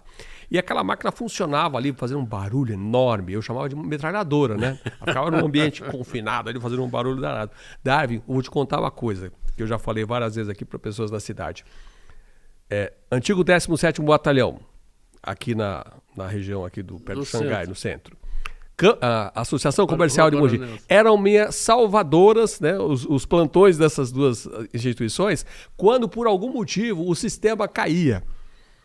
O sistema caía, eu tinha que pegar o material, não tinha como. Eu ligava ou para a associação, para o batalhão, e eles conseguiam me ajudar recebendo o material para mim. Mas enfim, foi um período muito rico de conhecimento, Darwin. Porque tinha que se virar. Muito, né? tinha que se virar. Ali hoje está tudo fácil, tudo acessível. Enfim. Eu falo isso, a gente tinha dificuldade de fechar o jornal na hora. E hoje, com toda essa facilidade, o jornal continuava trazendo. Você está vendo aqui, por exemplo, isso aqui é um treinamento. A Vert é uma administradora de São Paulo, tem mais de 300 condomínios, né? Uma grande empresa. Pessoal você está treinando... todo o pessoal da área de atendimento, Uhum. que é exatamente essa função que eu estou falando para você, de aproximar a empresa na linguagem que o cliente de condomínio hoje exige, né? Essa oportunidade, Darwin, surgiu do nada. Eu tinha me desligado da Elbor em junho de 2022. E em agosto fui convidado para aquele evento no Secov, para falar do fluxo, da cadeia que envolve a entrega de empreendimentos. E eu fui. E ao acabar a palestra, o pessoal falou, você tem que entrar nesse mercado. Desse jeito, falando isso para todo mundo. Aí eu visitei... O que nós estamos falando exatamente, aqui hoje. Eu visitei 14, a Vert é uma delas, mas 14 grandes administradoras de São Paulo, né? Tem administradoras que têm mais de 30 mil condomínios, é um absurdo o número de condomínios. Incorporadoras, né, que também passaram E o trabalho do Reclame Aqui, que é uma vertente nova que surgiu, é a discussão exatamente da experiência do cliente. A gente tem que olhar para o cliente para poder entregar um produto imobiliário que atenda não só a expectativa, não só a necessidade, mas o sonho de fato que essa pessoa teve. E hoje a gente fala que vende o sonho e às vezes não está entregando o sonho da maneira como o cliente esperava. Roberto, vamos voltar aqui no mercado. Qual é a influência dos programas de habitação popular, de órgãos governamentais para a solução do problema de moradia aqui no Brasil? Darwin, tudo eles melhorou. São eficientes ou não? Eu acho sim. O seguinte, são duas coisas aí. Primeiro, o acesso à moradia melhorou muito por conta da questão financeira, ou seja, financiamento imobiliário. Aí é o mercado só trabalhando. E melhorou bastante também por conta das iniciativas governamentais. E eu falo aí de tudo, né? Tem governo federal, governo do estado, às vezes as prefeituras também se envolvem nisso. Isso para quê? Para que as pessoas que realmente não têm onde morar, moram em uma situação precária, o crescimento da própria população leva a essa necessidade, todo mundo tem acesso à sua casa popular. No caso de Mogi, daqueles 37 projetos que eu te falei, que estavam lá repousando para aprovação no início do ano, a grande maioria é de habitação de interesse social. Agora, Roberto, que é chamado esses problemas, de Minha Casa Minha Vida. Esses problemas que a gente detecta nos condomínios, vamos falar de médio e alto padrão, eles acontecem da mesma forma nesses condomínios populares, vamos dizer assim, ou eles são maiores? Ótima pergunta, Darwin, porque tudo depende da maneira como o prédio é implantado. Se você começa qualquer coisa na sua vida de maneira desorganizada, a tendência é que ele permaneça desorganizado ao longo de muito tempo até que alguém consiga reverter essa linha. Muitos condomínios de Mogi, Darwin, populares, não têm CNPJ.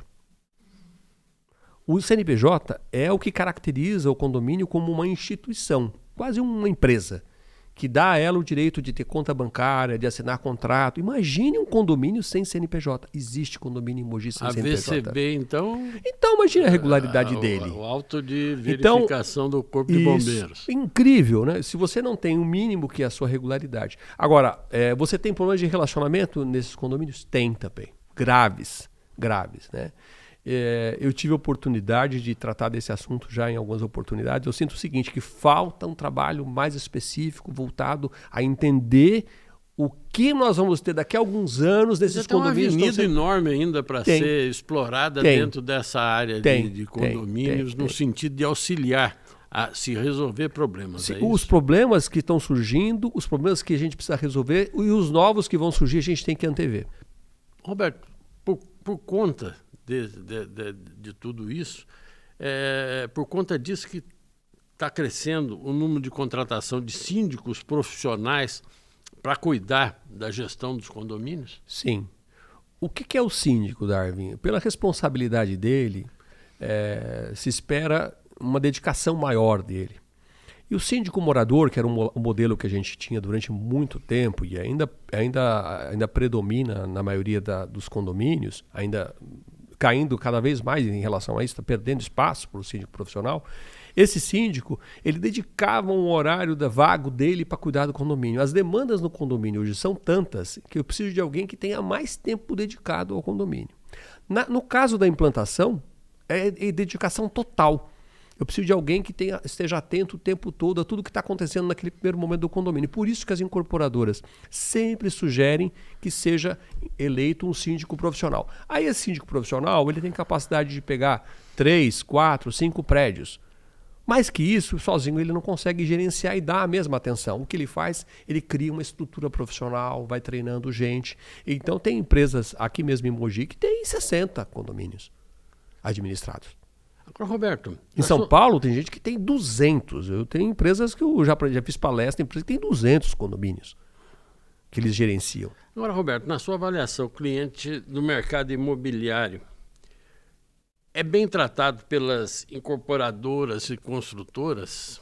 Porque o foco começa na construção, né? Olha só, Darwin, o primeiro momento que se conquista o cliente é na hora que você o leva a acreditar num projeto que está no papel, que ele vai receber depois de 36, 42 ou 48 meses, dependendo daí da condição de prazo, e ele vai ter que confiar naquela marca. Para isso, tem que se demonstrar para ele um produto que realmente atenda não só a necessidade dele, mas esse anseio dele e que caiba realmente nas condições de pagamento dele. Isso as empresas se esforçam muito, investem muito, estande de venda, treinamento de corretor, decorado, eventos nos estandes para poder atrair os clientes e para poder convencê-los da compra. Presentes hoje. Um monte de coisa. O problema, Darwin, na minha visão, está no depois. Na hora em que você assinou o contrato e às vezes você recebe mensalmente alguma informação que fala da evolução da obra, às vezes não. Às vezes você só vai ser acionado muito próximo da entrega do prédio para fazer a vistoria, ou então só para cuidar do financiamento imobiliário. E essa ansiedade ao longo desse tempo é muito... Né? Exatamente. Essa ansiedade é muito grande. E às vezes as pessoas vão acumulando aquelas coisas que eu falei. A comunicação precisa existir desde o tempo todo. Darwin, você compra agora uma coisa pela internet. Qualquer coisa que você comprar pela internet, você tem rastreabilidade. O camarada fala para você, tá no depósito, saiu do depósito, tá no caminhão, vai entregar. Você recebe 5 comunicados por compra de qualquer coisa. Exatamente. E a gente, no caso de um bem de um valor agregado tão alto que é o bem imóvel, não tem esse mesmo volume de informação. Eu queria poder clicar aqui no meu computador agora e abrir e ver a imagem da obra do meu prédio. Mas quando o consultor, como o Roberto Viegas, diz isso para uma incorporadora ou para uma construtora, qual é a reação? Eles demoram a entender que isso de fato pode ser necessário. Principalmente dependendo do público que eles estão atingindo. O público ansioso. O público, o que a gente chama de... Mas qual é o público que não é ansioso? Não, só o cara que tem muito dinheiro. É mais ansioso ainda. É mais ansioso ainda. Então não tem. Aí você tem hoje o consumidor 4.0, que a gente chama hoje no mercado, é um consumidor altamente exigente.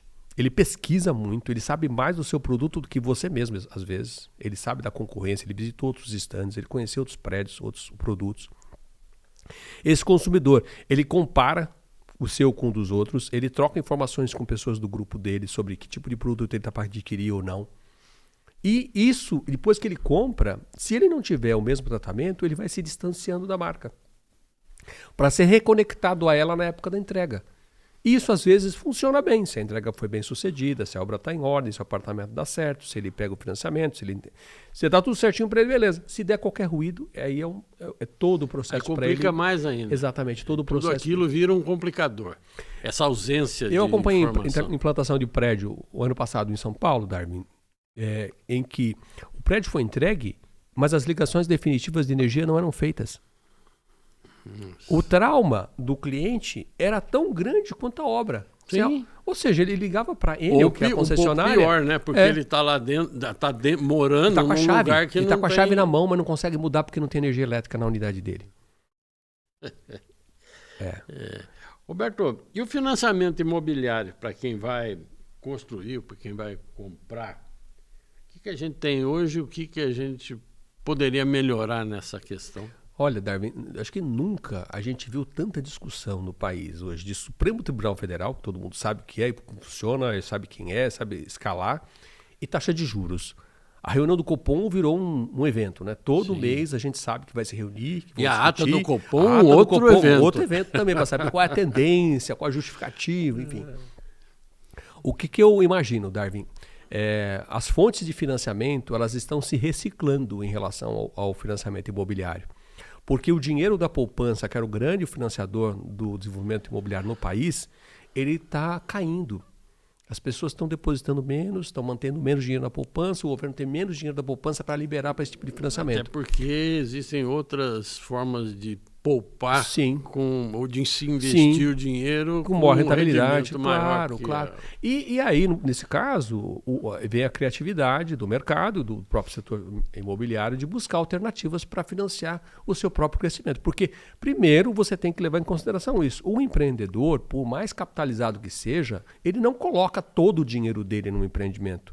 Ele sempre busca um recurso externo para entrar junto com ele naquele empreendimento e ao longo do tempo, depois que ele concluir a obra, recebendo o valor dos apartamentos dos clientes, através da quitação de financiamento bancário, ele vai lá e paga o banco.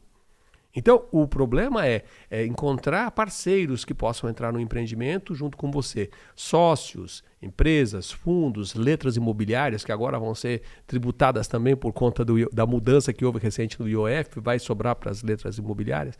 Ou seja, são mecanismos para financiamento. Os parceiros também do mercado, que são interessantes, Darwin, são os permutantes, são os donos de área. Ao invés de comprar um terreno, o dono do terreno vira sócio do empreendimento, recebe em pagamento várias unidades, um conjunto de unidades que compensem o investimento dele. E aí você deixa de gastar com a compra do terreno e você consegue viabilizar, mais condições de viabilizar a obra. Por outro lado, muitas empresas já têm verdadeiros bancos de terrenos enormes, já garantidos para Darwin, o mercado imobiliário, ele deu né? um salto depois da abertura de capital, que foi a entrada na Bolsa de Valores de todas as empresas que hoje operam nesse setor, que as obriga a continuar lançando, a continuar desenvolvendo cada vez mais empreendimento, e para isso eles têm que garantir matéria-prima, eles têm que comprar terreno. Se não comprar agora para preparar e trabalhar adequadamente e lançar depois, eles vão ficar na mão. Eles não vão ter o produto para lançar. E desenvolver produto que tenha um valor de mercado maior, que esteja mais bem localizado, que consiga agregar valor, ou então que seja, entrando no segmento, vamos chamar mais popular, que possa se estender em várias regiões, o mesmo projeto, otimizando isso. Temos grandes empresas que fazem isso. Ou seja, o mercado não vai parar nesse sentido. Ele só tende a crescer ainda mais.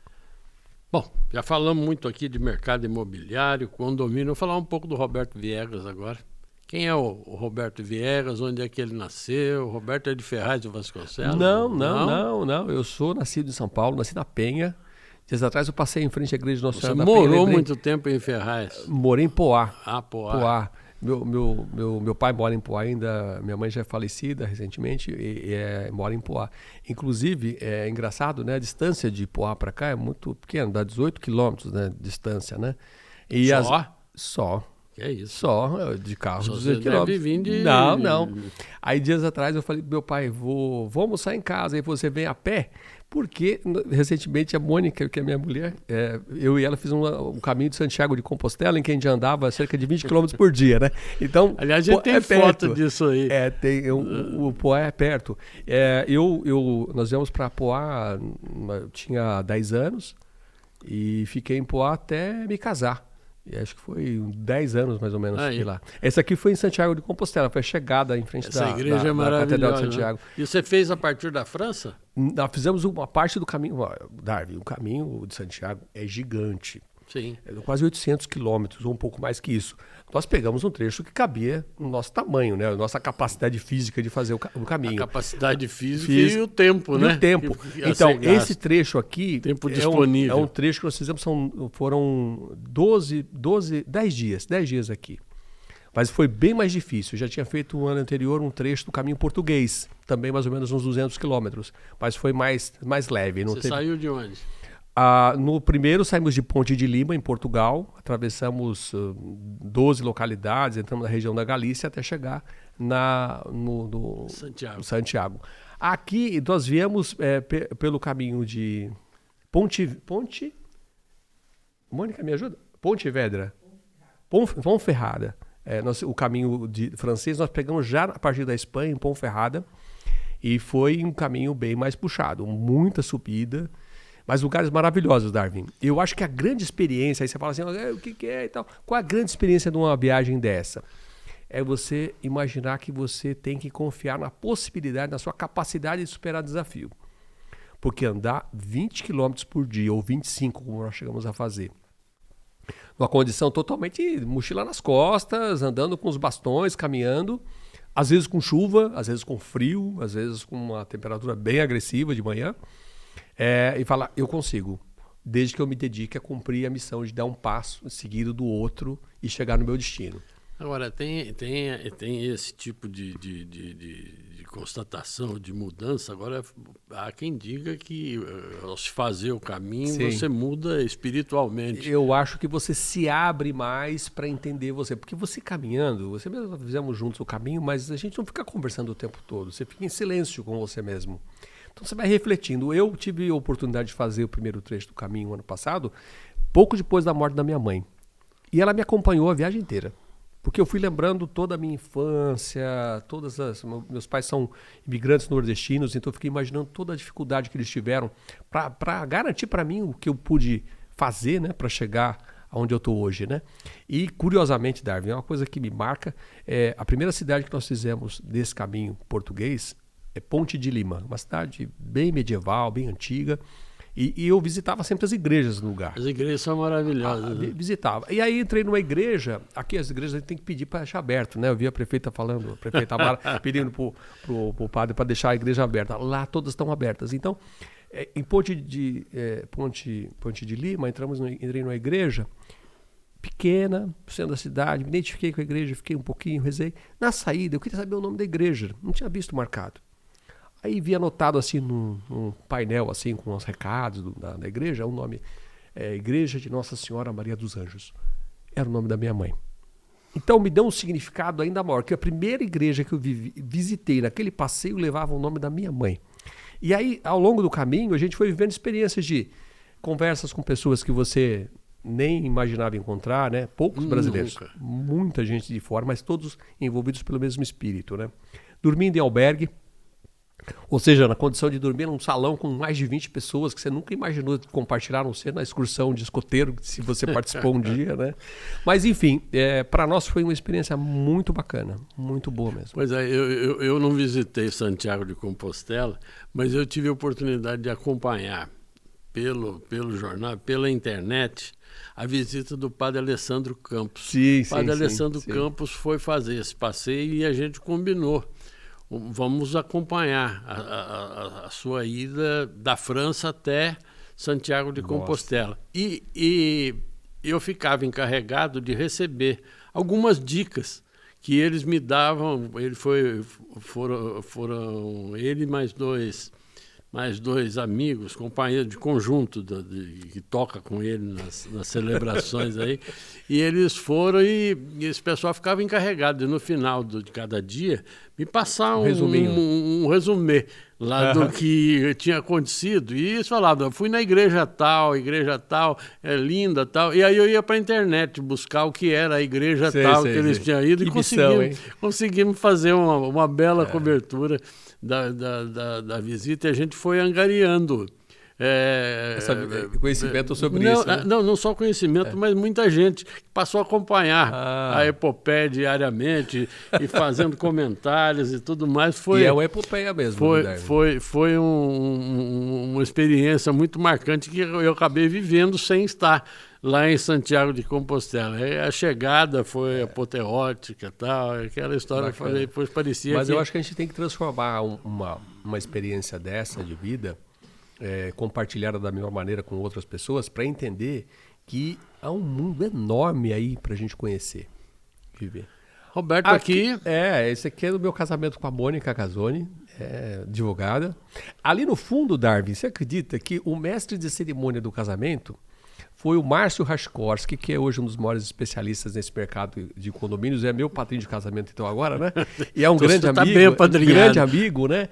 E o Márcio, eu tinha convidado ele para estar com a gente, ele veio, ele fez a cerimônia como parecia uma própria assembleia, né? A condução de uma assembleia, né? Mas a Mônica me trouxe essa vivência, Darwin. Durante muito tempo eu fiquei confinado praticamente, limitado praticamente ao trabalho e à educação dos meus filhos. Porque houve um período aí que você fale um pouco. Aqui uma foto esse com aí o é Renan e a Letícia, né? Isso. Agora, eu queria que você falasse, você separou novo ainda, e as duas crianças foram praticamente criadas por você sozinho. Sim. Como é que foi essa experiência, Roberto? Darwin, é assim, eu sempre achei que numa separação os filhos devem ficar, não é só com o pai ou com a mãe, devem ficar com quem naquele momento tiver a melhor condição de, não financeiramente eu estou falando, mas de psicologicamente, de poder dedicar tempo aos filhos. E eu fiz isso durante... Quanto tempo? O Renan tinha, quando me separei, tinha 9 anos, Letícia tinha 3 anos. Hoje, 3 anos? 31 anos, Letícia tem 24 anos. 30 anos. Renan acabou de completar 31. Renan hoje é? Engenheiro civil. E a Letícia? Letícia é formada em rádio e TV e é editora de vídeo em São Paulo.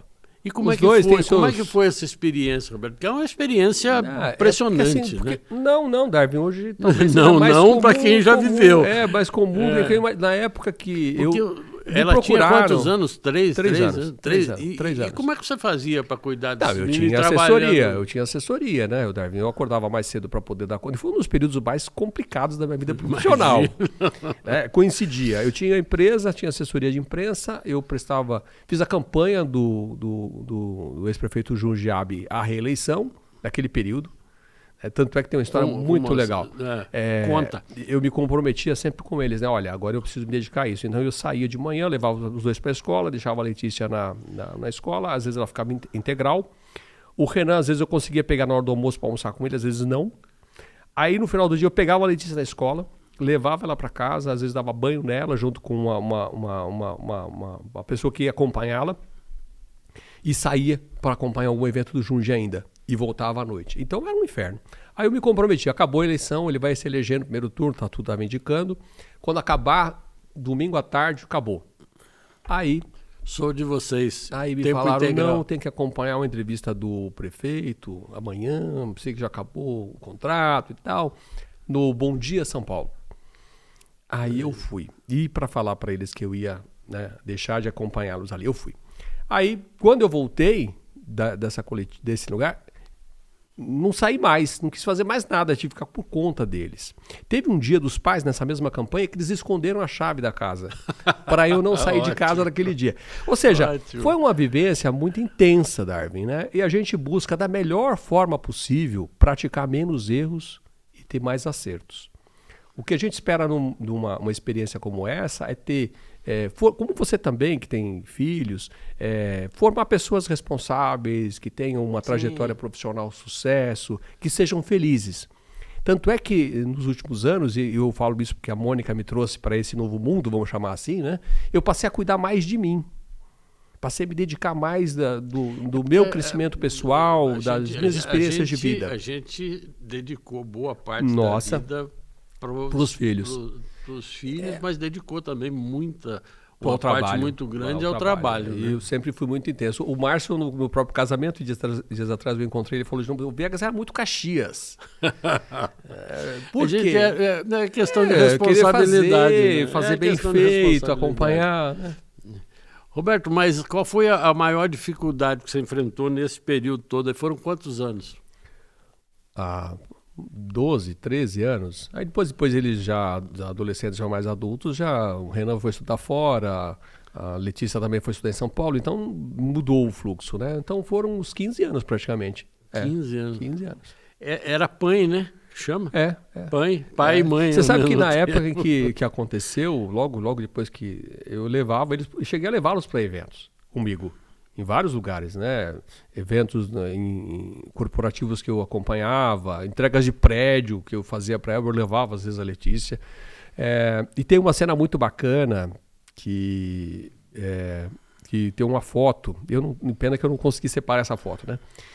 Era um aniversário da cidade, 1º de setembro, na campanha do Junge. Mogi.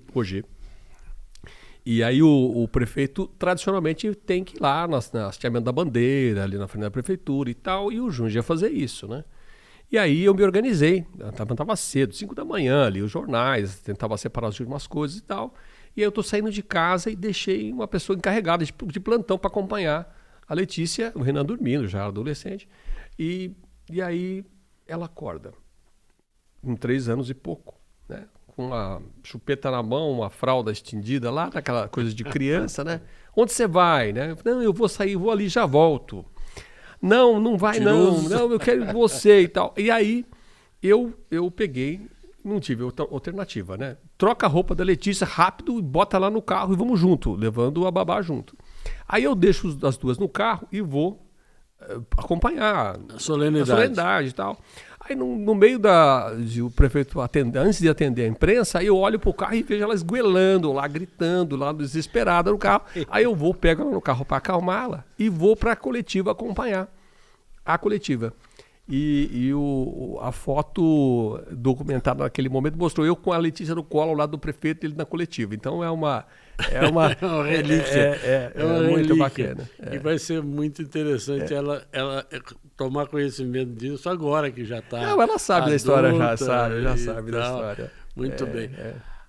Agora, Roberto, e a experiência do jornalismo para essa área imobiliária? Você já falou que aproveitou muita coisa, mas é evidente que para se ganhar dinheiro a área imobiliária é melhor do que o jornalismo, não é isso? Na verdade, a assessoria de imprensa, né, Darwin? Ela gera essa oportunidade. Trabalhar em veículo realmente é bem mais pesado, né? Você trabalha muito e talvez não tenha a remuneração que você espera, né? Eu acho o seguinte, Darwin, a gente primeiro busca a realização profissional. Eu sempre busquei isso, sempre pegar um projeto, qualquer um que fosse, e me dedicar para ele dar certo, para ser bem sucedido. A remuneração era uma segunda preocupação. No caso do jornalismo, eu me lembro que na época que eu saí da rádio e fui trabalhar em assessoria de imprensa, eu ganhava 4 vezes mais do que eu ganhava na rádio. Foi o que me fez sair de rádio na época, né?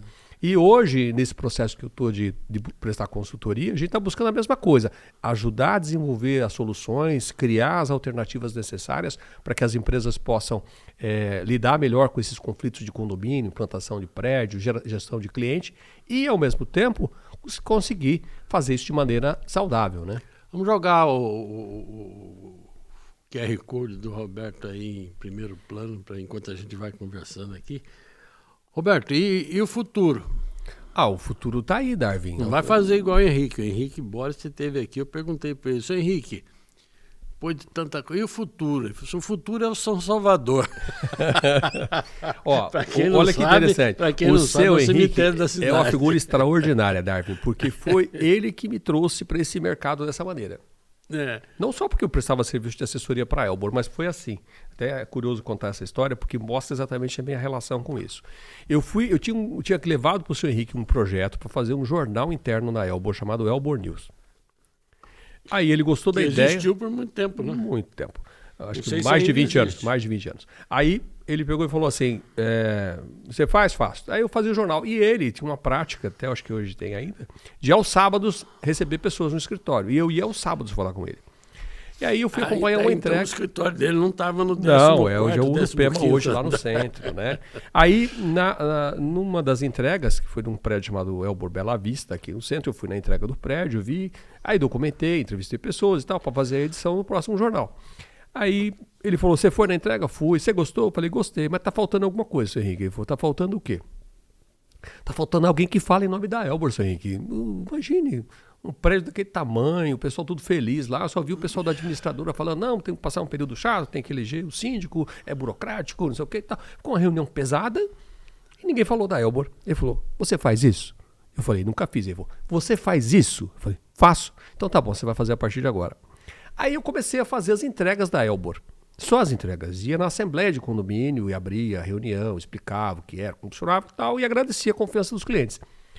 Aí depois você acabou virando fiz 208 entregas no país inteiro, assim.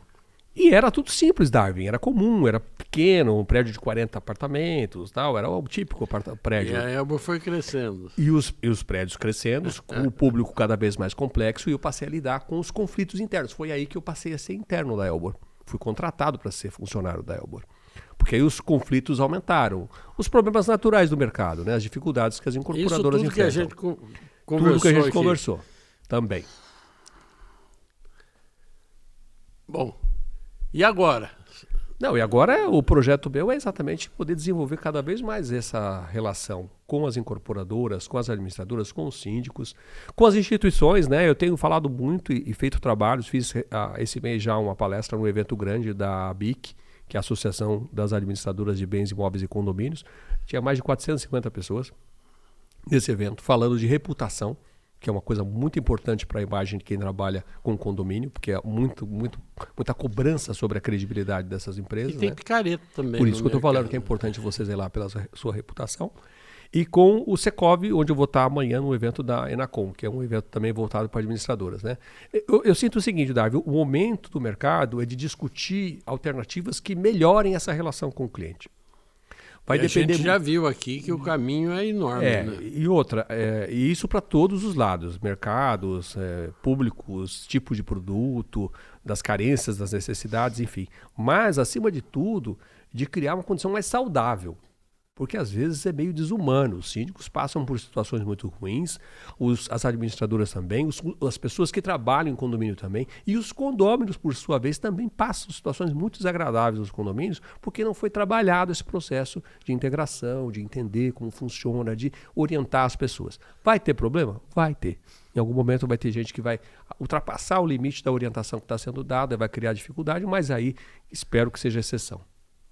Roberto, quer dizer que foi um prazer enorme reencontrar você. Fazia tempo que a gente não batia um papo. Foi muito bom ter essa oportunidade da gente, a gente conversar aqui sobre tantos assuntos complicados aí que fazem parte da sua rotina, mas que para a gente são coisas assim que muitas vezes passam despercebidas no dia a dia de quem principalmente não vive num condomínio, né?